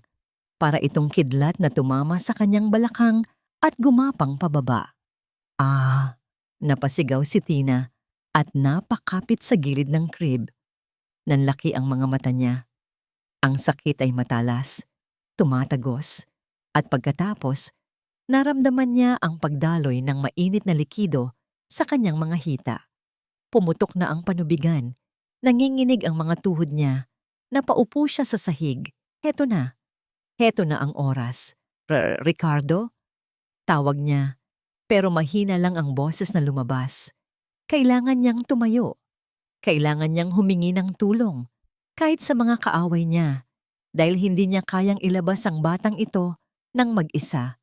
Pinilit niyang tumayo, kumakapit sa pader. Ang bawat hakbang ay parusa. Ang pawis ay nagsimulang tumulo sa kanyang noo. Binuksan niya ang pinto ng nursery at sumigaw ng buong lakas. "Ricardo! Mama!" Ilang saglit ng katahimikan. Pagkatapos, narinig niya ang kalabog mula sa kwarto nila. Bumukas ang pinto at lumabas si Ricardo. Gulo-gulo ang buhok, mukhang inis na inis. "Ano ba yon, Tina? Ang ingay-ingay mo. Natutulog ang tao eh." Bulyaw nito mula sa hallway. Tumingala si Tina. Nakasandal sa pader, hawak ang kanyang tiyan. Ang mukha niya ay namimilipit sa sakit, pero ang mga mata niya ay nakapako kay Ricardo. "Manganganak na ako," sabi niya. Ang boses ay humahagulgol, pero may halong diin. "Dalhin mo na ako sa ospital. Ngayon na." Lumabas din si Imelda mula sa kwarto nito. Nakarobe. "Diyos ko, ngayon pa talaga? 2:00 ng madaling araw?" Reklamo nito. "Napakaabala mo talagang babae ka." "Bilisan niyo na," sigaw ni Tina. Isang sigaw na nagpatigil sa reklamo ng mag-ina. Sa unang pagkakataon, narinig nila ang tunay na boses ni Celestina. Hindi boses ng katulong, kundi boses ng isang inang lumalaban. Nagkatinginan sina Ricardo at Imelda. Nakita ni Tina ang pagpapalitan nila ng tingin. Hindi pag-aalala ang naroon, kundi calculation. "Ito na," sabi ng mga mata nila. Ilalabas na ang ginto. Tumakbo si Ricardo palapit para alalayan siya, pero tinabig ni Tina ang kamay nito. "Kaya ko," sabi ni Tina, habang pilit na naglalakad pababa ng hagdan. "Ihanda mo na lang ang sasakyan." Habang bumababa siya, bawat baitang ay tila isang hakbang papalayo sa kanyang nakaraan. Ang sakit ng panganganak ay wala kumpara sa sakit ng pagtataksil, at ang sakit na yon ang magiging gasolina niya. Nasa isip niya ang plano. Ang abogado, si Ramon, ang mga ebidensya. "Magkita-kita tayo sa ospital," isip ni Tina habang isinasakay siya sa kotse. "Doon natin tatapusin ang lahat." Ang gabi ng pagpapanggap ay tapos na. Ang madaling araw ng paghuhukom ay nagsimula na. Ang bawat lubak sa kalsada ay parang libu-libong karayom na tumutusok sa likod ni Celestina. Bawat preno ng sasakyan ay isang alon ng sakit na bumabalot sa kanyang buong katawan. Nakakapit siya sa handle ng pinto. Ang mga buto sa kanyang daliri ay kulay puti na sa higpit. Ang bawat paghinga niya ay isang laban. "Ricardo, bilisan mo!" Sigaw ni Imelda mula sa passenger seat, hindi dahil sa pag-aalala kay Tina, kundi dahil sa pagkainip. "Para kang pagong magmaneho. Baka sa kotse pa yan, manganak. Ang laking abala." "Ginagawa ko na, ma." Pabalik na sigaw ni Ricardo. Ang mga matay salitan na tumitingin sa daan at sa rearview mirror kung saan nakikita niya ang namimilipit na asawa. Traffic kasi. Hindi na sumagot si Tina. Itinuon niya ang lahat ng kanyang lakas sa paghinga, sa pagkontrol sa sakit. "Hinga, Celestina. Hinga. Para sa anak mo." Nang sa wakas ay marating nila ang emergency entrance ng St. Luke's Medical Center sa Global City, may mga nurse na agad na sumalubong sa kanila na may dalang wheelchair. Tila inaasahan na ang pagdating nila. "Mrs. Sandoval, this way po," sabi ng isang nurse. "De Leon," mabilis na pagtatama ni Tina. Habang inaalalayan siya paupo. "De Leon po ang apelyido ko." Nagkatinginan ang mga nurse, ngunit tumango na lang at mabilis siyang isinakay papasok. Naiwan ang nagtatakang sina Imelda at Ricardo. "Paano nila nalaman na darating tayo?" tanong ni Ricardo sa ina. "Ewan ko. Baka may tumawag na kapitbahay," sagot ni Imelda. Iwinawaksi ang isipin. "Ang importante, nandito na tayo." "Ricardo, itanong mo agad kung magkano ang private room. Baka pwede sa ward na lang para makamura. Tutal, manganganak lang naman." Sa loob ng labor room, nag-iisa si Tina kasama ang mga medical staff. Ang sakit ay dumarating na tila alon. Paunti-unting bumubuo. aakyat sa sukdulan at dahan-dahang huhupa para lang maghanda sa susunod na mas malakas na pag-atake.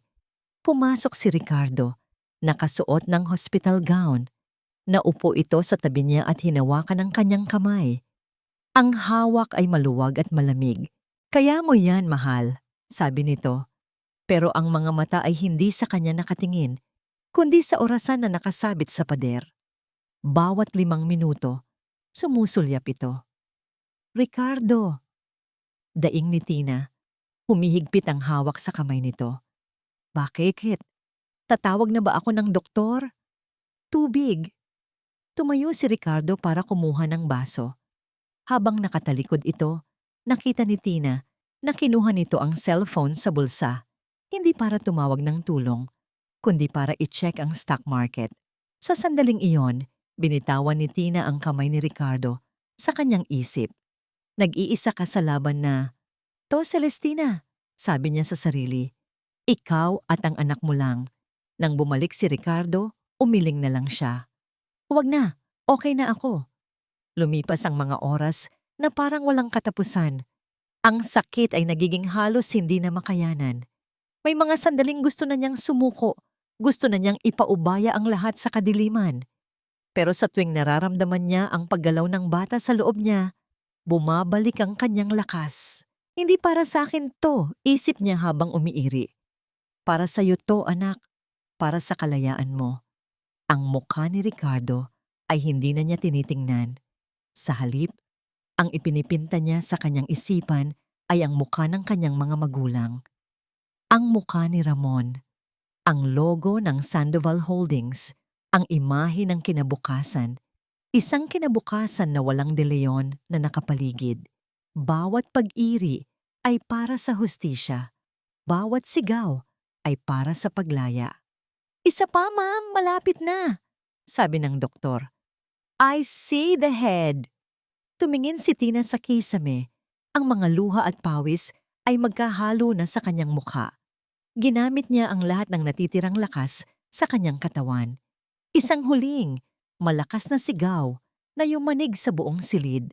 At pagkatapos, katahimikan. Sinundan ng isang manipis, ngunit malakas na tunog. Ang unang iyak ng kanyang anak. Parang musika na nagpawi sa lahat ng sakit. Parang ulan na naghugas sa lahat ng dumi ng nakaraan. Nawala ang pagod. Nawala ang galit. Ang natira lang ay ang purong, walang kapantay na pagmamahal. "It's a boy!"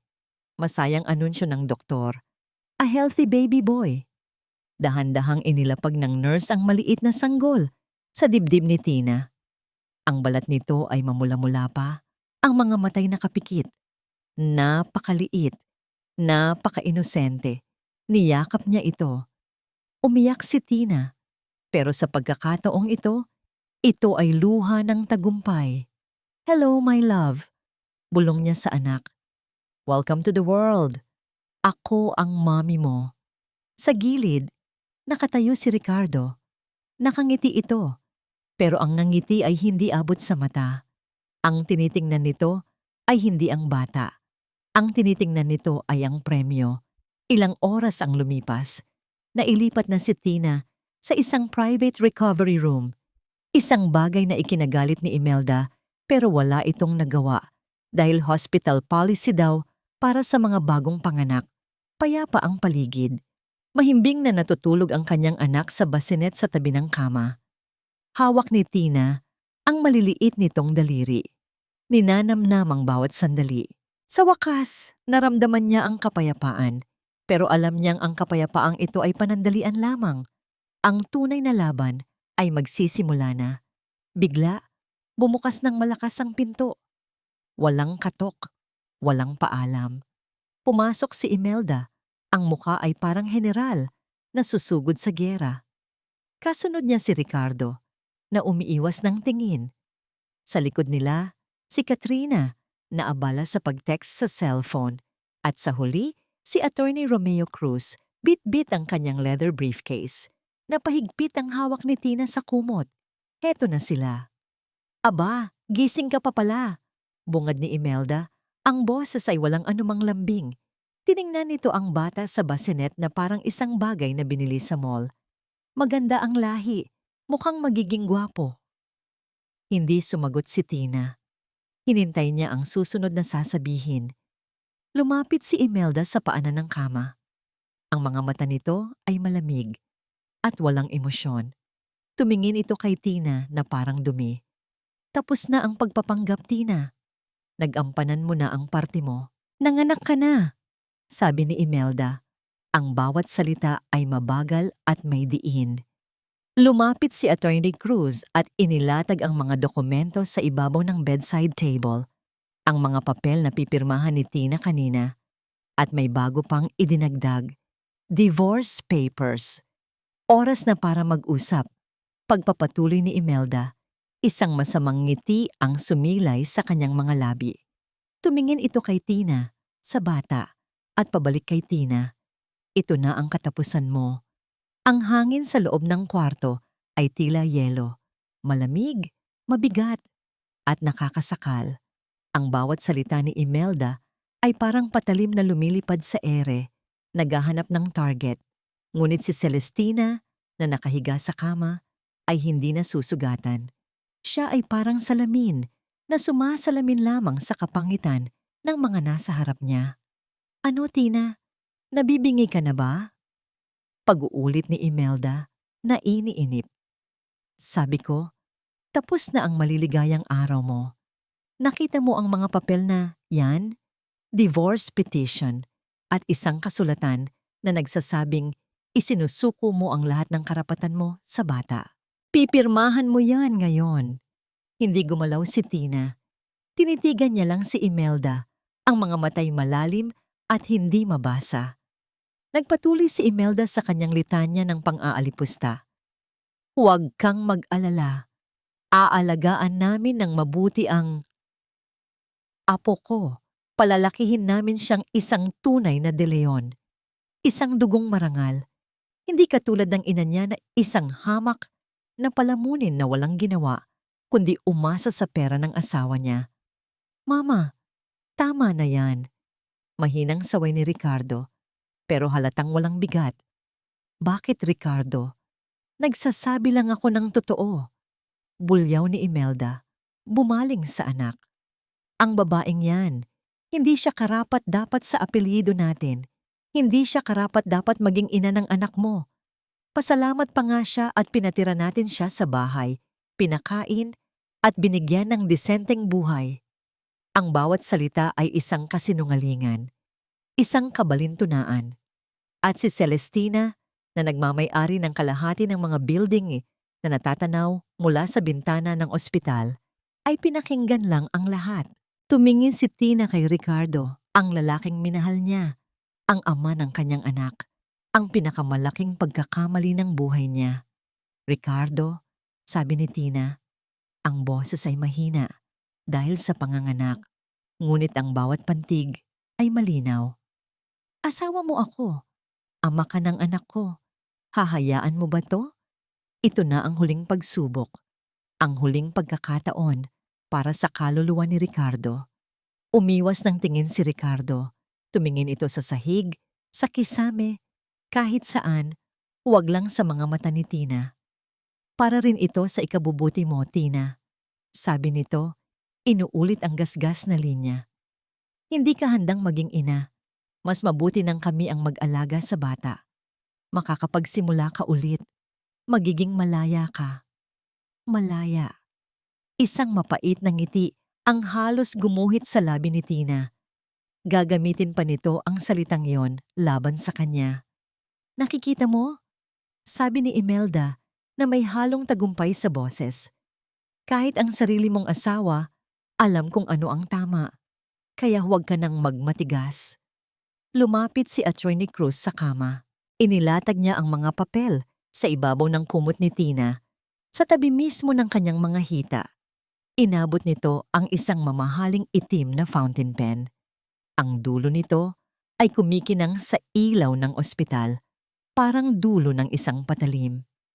Ito na po, ma'am, sabi ni Attorney Cruz sa formal na boses, pero sa likod ng mga salitang iyon, Narinig ni Tina ang isang lihim na mensahe.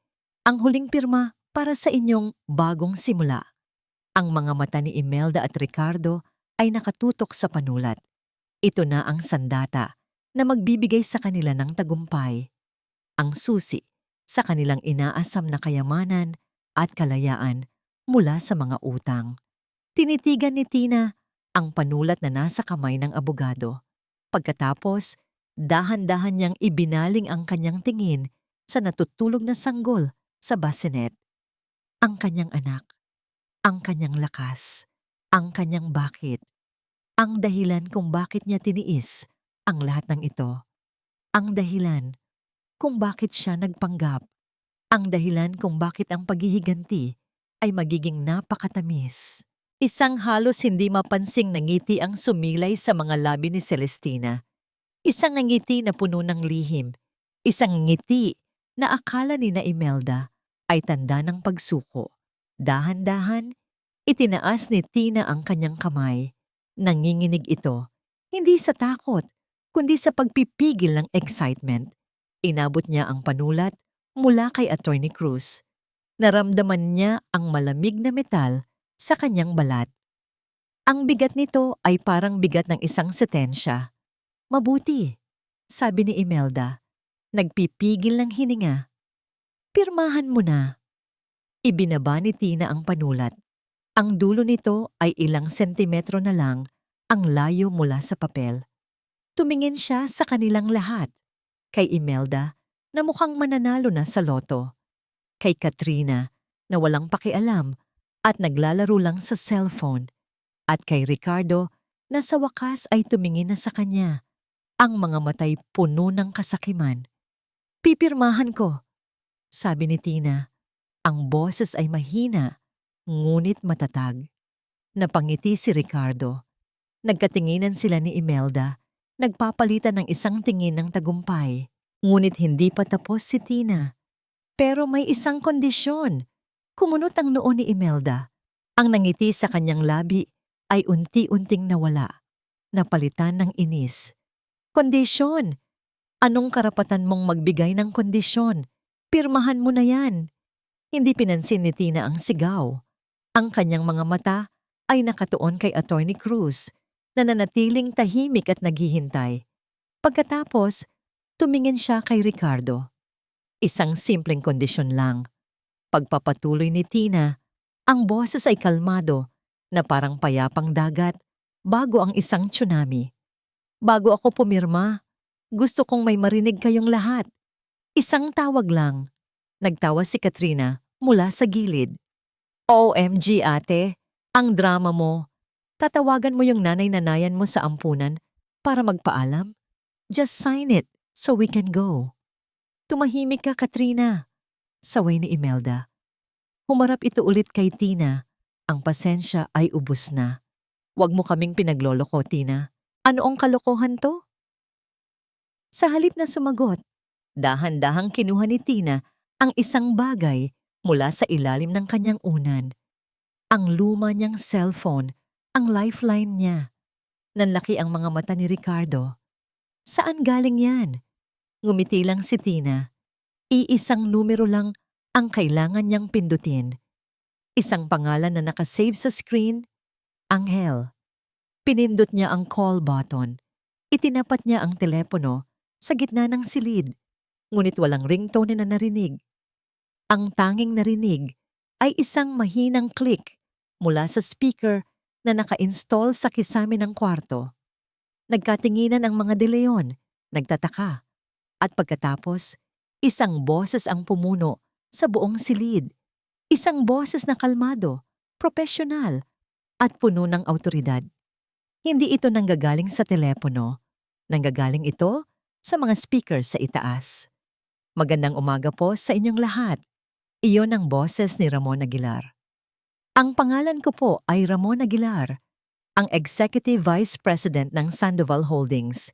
Pagpapatuloy ng boses, nais ko lang pong ipaalam na lahat ng pag-uusap sa kwartong ito, simula nang pumasok kayo, ay na-record bilang opisyal na ebidensya.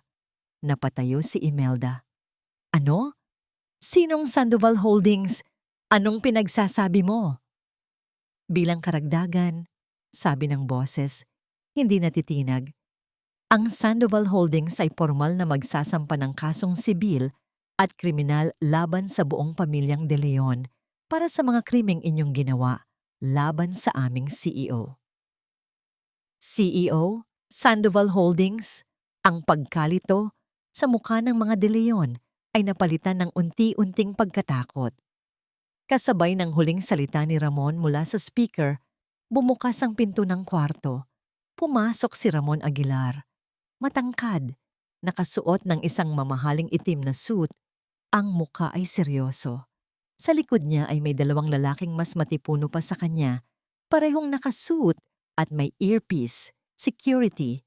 Nanigas ang buong pamilya De Leon. Tumingin sila mula kay Ramon, papunta kay Tina at pabalik kay Ramon. Hindi nila maintindihan ang nangyayari. Pero hindi pa tapos ang sorpresa. Si Attorney Romeo Cruz, na kanina patahimik sa gilid, ay biglang tumayo ng tuwid. Ang dati medyo kuba niyang tindig ay nawala. Ang mapanlinlang niyang ngiti ay napalitan ng isang malamig at profesional na ekspresyon. Kinuha niya ang mga papel na pinapipirmahan niya kay Tina at pinunit ito sa gitna.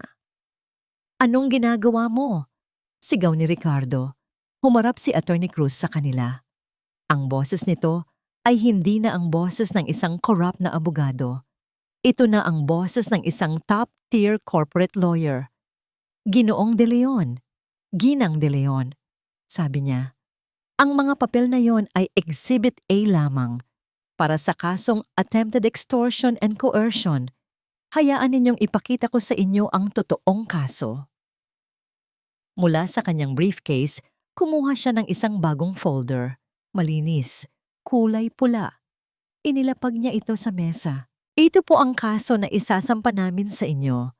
Fraud, syndicated estafa patungkol sa inyong pekeng investment company. Qualified theft para sa mga ari-ariang kinuha ninyo kay Mrs. De Leon, grave coercion, at multiple violations sa ilalim ng Republic Act 9262 o ang Anti-Violence Against Women and Their Children Act." Namilog ang mga mata ni Imelda. Hindi totoo yan. Bayad ka namin. Paano mo? Hindi niyo po ako bayad. Putol ni Attorney Cruz. "Ang nagpapasweldo po sa akin ay ang Sandoval Holdings." Ngumiti siya. At bilang finale, narito po. May kinuha siyang isang papel mula sa folder.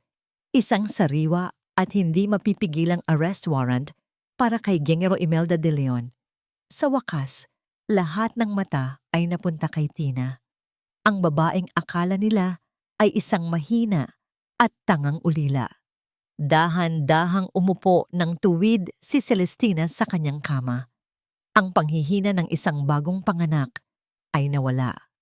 Napalitan ng isang aura ng kapangyarihan na hindi pa nila nakikita kailanman. Ang kanyang boses, nang magsalita siya, ay hindi na mahina. Ito ay matatag, malamig, at puno ng awtoridad na kayang magpatumba ng isang imperyo. "Hindi niyo pa rin naiintindihan, ano?" Tumingin siya kay Imelda. "Ang pangalan ko ay Celestina. Celestina Sandoval." Ang apelyidong Sandoval ay parang bombang sumabog sa loob ng kwarto. Nakita ni Tina ang pagbabago sa mukha ni Imelda. Mula sa galit, papuntang pagkalito, hanggang sa purong, hindi makapaniwalang takot. Ang nag-iisang anak ni Don Alejandro Sandoval, pagpapatuloy ni Celestina, ang bawat salita ay parang suntok.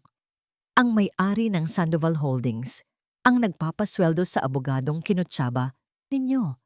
Ang may-ari ng ospital na ito kung saan ninyo ako balak sirain. Itinaas niya ang kanyang kamay at itinuro silang lahat. "At lahat ng pag-aari ninyo," sabi niya. Ang boses ay bumaba na parang isang nakamamatay na bulong. "Ang bahay na tinitirhan ninyo, ang kakarampot na perang natitira sa bangko ninyo, pati na ang kalayaan ninyo, ay pag-aari ko na ngayon." Katahimikan. Pagkatapos, isang nakakabinging sigaw. "Hindi!" Sumugod si Imelda papunta sa kama. Tila sasakalin si Celestina. pero hinarang siya ng 2 security personnel ni Ramon. Nagpumiglas ito na parang isang mabangis na hayop na nakulong. Kasabay noon, bumukas ulit ang pinto. Pumasok ang 2 unipormadong pulis. Napaluhod si Ricardo sa sahig. Ang lakas ay tuluyang nawala sa kanyang mga tuhod. Nakatingin siya kay Celestina. Ang muka'y basang-basa ng luha at pawis. Celestina, patawarin mo ako. Pakiusap. Si Katrina naman ay nabitawan ang kanyang cellphone. Nanginginig siyang napasandal sa pader, ang muka'y kasing putla ng papel. Hindi sila pinansin ni Celestina. Ang kanyang mga mata ay nakatuon lamang kay Imelda, na ngayon ay pinoposasan na ng mga pulis. Wala kang karapatan. Hindi mo to magagawa sa akin. Ako ang nanay ng asawa mo. Sigaw ni Imelda habang kinakaladkad palabas. Bago ito tuluyang mailabas, nagsalita si Celestina sa huling pagkakataon. Nagkakamali ka, Imelda, sabi niya ng malinaw. Hindi mo ako manugang. At si Ricardo, hindi ko na siya asawa. Hinawakan ni Celestina ang kamay ng kanyang anak na natutulog pa rin sa gitna ng kaguluhan. Natapos na ang palabas.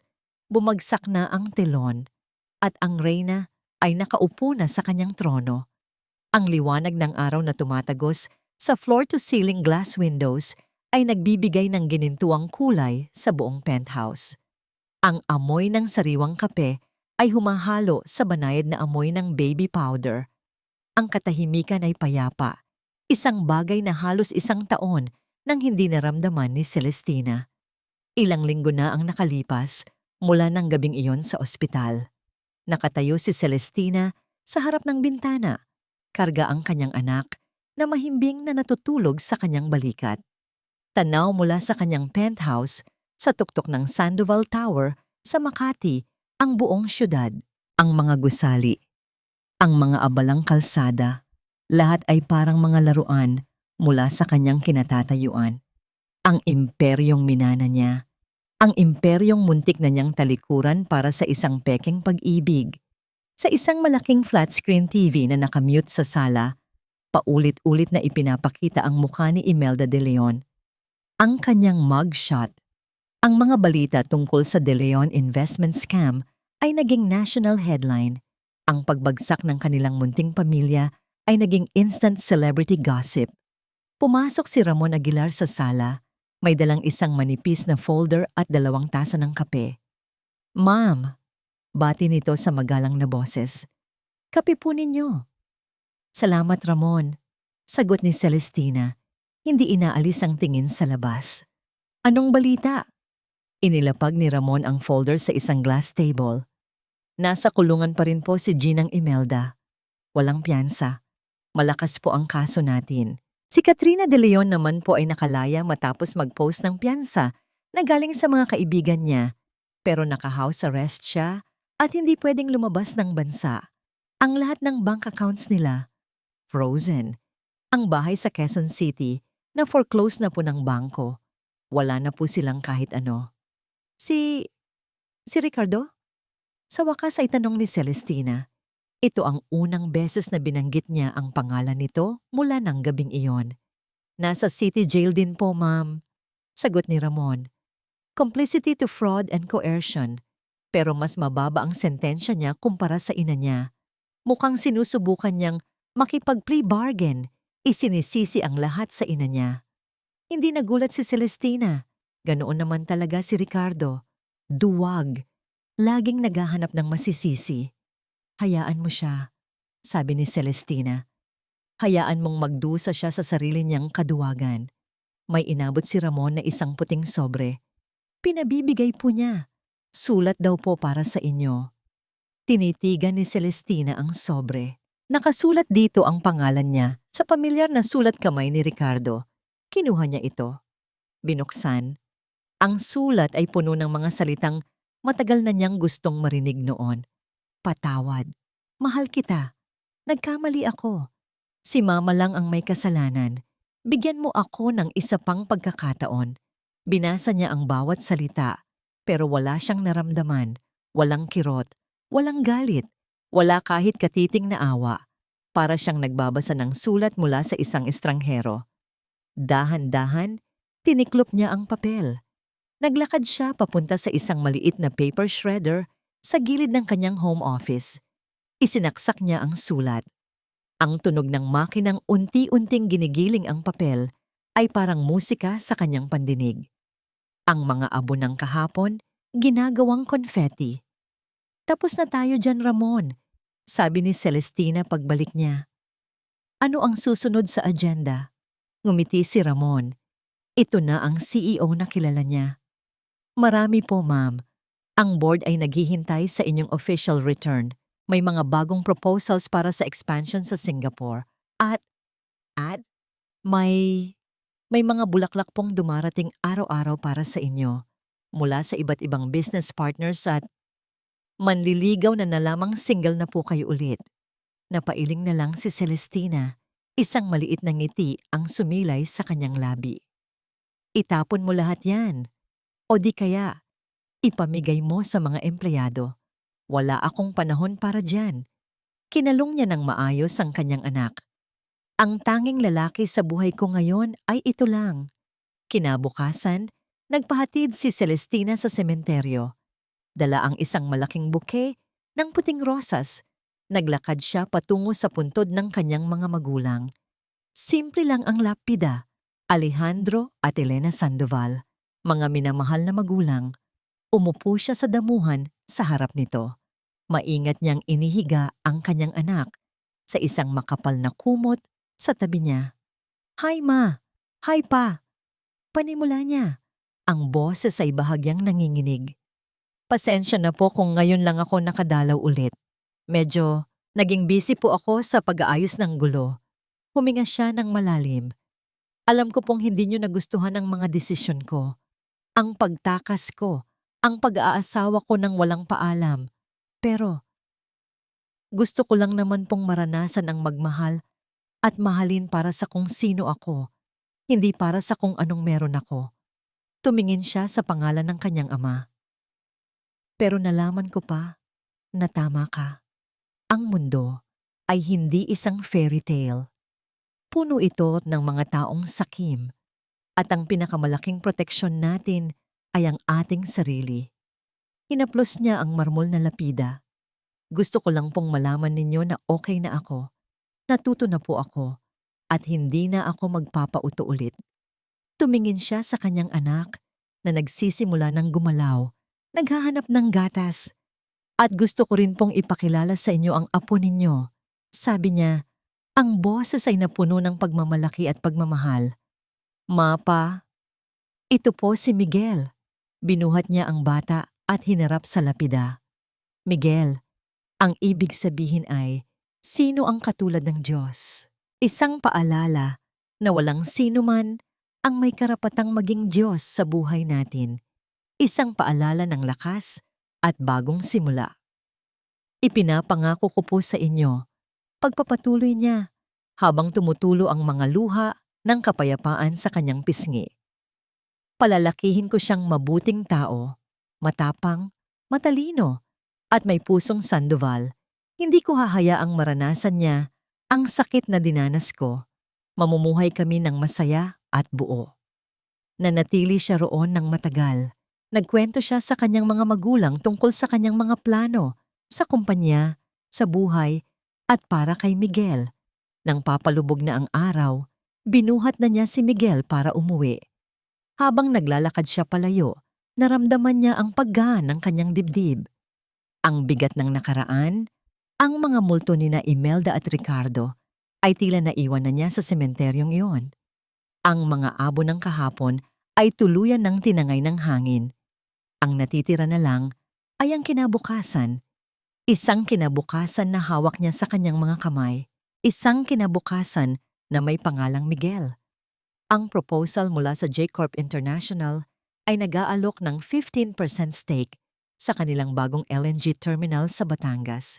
In return, sila ang magiging exclusive logistics provider natin for the next 10 years. Sa initial assessment ng finance team, masyadong mababa ang offer at dihado tayo sa exclusivity clause.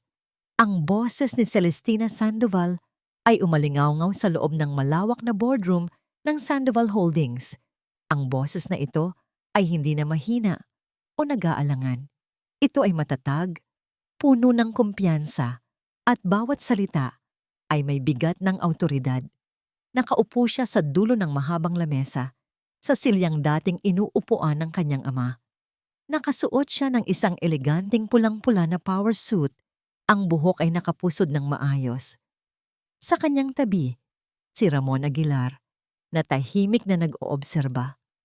Sa paligid ng lamesa ay ang mga board members, mga matatandang lalaki na dati minamaliit siya, ngunit ngayon ay nakikinig ng may buong atensyon at respeto. 6 na buwan na ang lumipas. Reject the offer, sabi ni Celestina nang walang pag-aalinlangan. Counter offer, sabihin niyo sa J-Corp, we will build our own LNG terminal. Kung gusto nila, pwede silang maging minority partner, 20% stake, no exclusivity. Kung ayaw nila, we will find other partners. We do not beg, we dictate. Maliwanag? Nagkaroon ng bulungan ng pagsang-ayon sa paligid ng lamesa. Yes, Ma'am President. Sabay-sabay na sagot ng mga board members. Good. Next agenda? Pagkatapos ng halos 2 oras na pulong, lumabas si Celestina ng boardroom. Ang pagod ay bakas sa kanyang mukha, pero mayroon ding kislap ng katuparan sa kanyang mga mata. Sinalubong siya ng kanyang executive assistant. Ma'am, tumawag po si Mr. Consunji. Iniimbitahan po kayo for a dinner meeting. Cancel it, putol ni Celestina. Sabihin mo, may mas importante akong meeting na hindi pwedeng i-cancel. Pero ma'am, ito na po yung pangatlong attempt niya. Ngumiti si Celestina. I know. Tell him I'll call him next week. For now, all my appointments for the rest of the day are cancelled. Masusunod po, ma'am. Naglakad si Celestina papasok sa kanyang malawak na opisina. Ang unang ginawa niya ay tanggalin ang kanyang high heels. Pagkatapos, hinubad niya ang kanyang blazer at isinampay ito sa likod ng kanyang upuan. Ang babaeng CEO ay unti-unting naglaho at ang lumitaw ay isang ina. Nasaan na ang boss ko? Tanong niya nang may ngiti. Mula sa isang maliit na pinto sa gilid ng opisina na konektado sa isang private nursery, lumabas ang isang yaya. Tulak-tulak ang isang stroller. Naku ma'am, kanina pa po kayo hinahanap ng boss natin. Biro ng yaya. Sumilip si Celestina sa stroller. Doon, nakaupo si Baby Miguel, ang mga matay malaki at bilog, nakatingin sa kanya. Nang makita siya nito, isang malawak na ngiti ang biglang sumilay sa mga labi nito, sinundan ng isang masayang "woo". Sa isang iglap, lahat ng pagod mula sa board meeting, lahat ng bigat ng responsibilidad bilang CEO, ay biglang naglaho na parang bula. Halika dito sa Mommy, my little CEO. Malambing na sabi ni Celestina. Maingat niyang binuhat si Miguel mula sa stroller. Niyakap niya ito nang mahigpit at hinalikan ang mabango nitong buhok. Ang maliit na katawan nito, sa kanyang mga bisig, ang pinakamahalaga niyang asset, ang pinakamatibay niyang sandata. Uwi na tayo anak, bulong niya. May date pa tayo. Ang date nila ay hindi sa isang mamahaling restaurant. Ito ay sa malawak na garden sa rooftop ng kanilang penthouse. Habang papalubog ang araw at nagiging kulay kahel at lila ang kalangitan sa Manila, magkatabi silang nakaupo sa isang malaking duyan. Nakakandong sa kanya si Miguel, pinaglalaruan ang kanyang daliri. Ang halakhak ng bata ay humahalo sa tunog ng hangin. Lumilikha ng pinakamagandang musika sa pandinig ni Celestina. Tumunog ang kanyang cellphone. Ang assistant niya ulit. Ma'am, pasensya na po sa abala. Tumawag po ulit si Mr. Consunji. He insists po, kahit coffee lang daw po bukas. Tumingin si Celestina kay Miguel na ngayon ay sumusubsob na sa kanyang dibdib, inaantok. Hinaplos niya ang likod nito. Si Mr. Consunji, isang mabait at matalinong negosyante. Guwapo. Walang masamang record. Marahil, kung sa ibang pagkakataon, bibigyan niya ito ng pansin. Pero ngayon, iba na ang kanyang mundo. Sabihin mo, pasensya na, sagot ni Celestina sa mahinang boses. But I'm already on the most important date of my life. Hindi ko pwedeng i-let down ang date ko. Ibinaba niya ang tawag at ibinulsa ang telepono. Hindi na niya kailangan ng distraksyon. Hindi na niya kailangan ng pagpapatunay mula sa iba. Yinakap niya si Miguel habang pinapanood nila ang huling sinag ng araw na maglaho sa abot-tanaw. Noon, ang pangarap niya ay makahanap ng isang prinsipe na magliligtas sa kanya, na magbibigay sa kanya ng isang simpleng buhay. Pero natutunan niya sa masakit na paraan na ang mga prinsipe ay minsan mga demonyo na nagbabalat kayo. Hindi na niya kailangan ng prinsipe para iligtas siya. Siya na ang reyna. Siya na ang reyna ng sarili niyang kaharian at ang kahariang ito ay sapat na para sa kanilang dalawa. Ang tunay na lakas, natuklasan niya, ay hindi nasusukat sa tamis ng paghihiganti. Nasusukat ito sa kakayahang bawiin ang kontrol sa sarili mong buhay. Ang tunay na pagmamahal ay hindi ang paghahanap ng taong bubuo sa'yo, kundi ang pag-alam na buo ka na sa simula pa lang. Ang tunay na tagumpay ay hindi ang pagbagsak ng mga de Leon, kundi ang kapayapaang yakap-yakap niya ngayon sa ilalim ng papalubog na araw, kasama ang kanyang anak. Mahal na mahal kita, Miguel, bulong niya sa natutulog na bata. Ito ang kanyang bagong simula. At sa pagkakataong ito, perpekto ito. Sa huling bahagi ng kwentong ito, malinaw na ang tunay na lakas ng isang babae ay hindi nasusukat sa yaman o katayuan, kundi sa kakayahang bumangon matapos yurakan ang kanyang dignidad. Kapag ang pag-ibig ay ginamit bilang panlilinlang at ang tiwala ay sinamantala para sa pansariling interes, darating ang sandaling ang kasamaan ay sisingilin ng sarili nitong kasalanan. Ang taong nanahimik, nagtiis, at piniling maging mabuti ay maaaring masaktan ng husto, ngunit hindi kailanman talo, sapagkat ang katotohanan at hustisya ay laging may huling salita. Ang kwentong ito ay paalala na ang pinakamakapangyarihang paghihiganti ay hindi ang galit, kundi ang muling pagkilala sa sariling halaga at ang kakayahang protektahan ang sarili at ang pamilya. Sa inyong palagay, kapag kayo ay niloko at ginamit, pipiliin ba ninyo ang manatiling tahimik o ang ipaglaban ang sarili? Hanggang saan ang hangganan ng pagtitiis bago maging kasalanan ang pananahimik? Maraming salamat sa patuloy ninyong pakikinig. Sana ay nasa mabuti kayong kalagayan ngayon, ligtas, at hindi nawawalan ng pag-asa. Ano ang pinakamatinding aral na nakuha ninyo mula sa kwentong ito?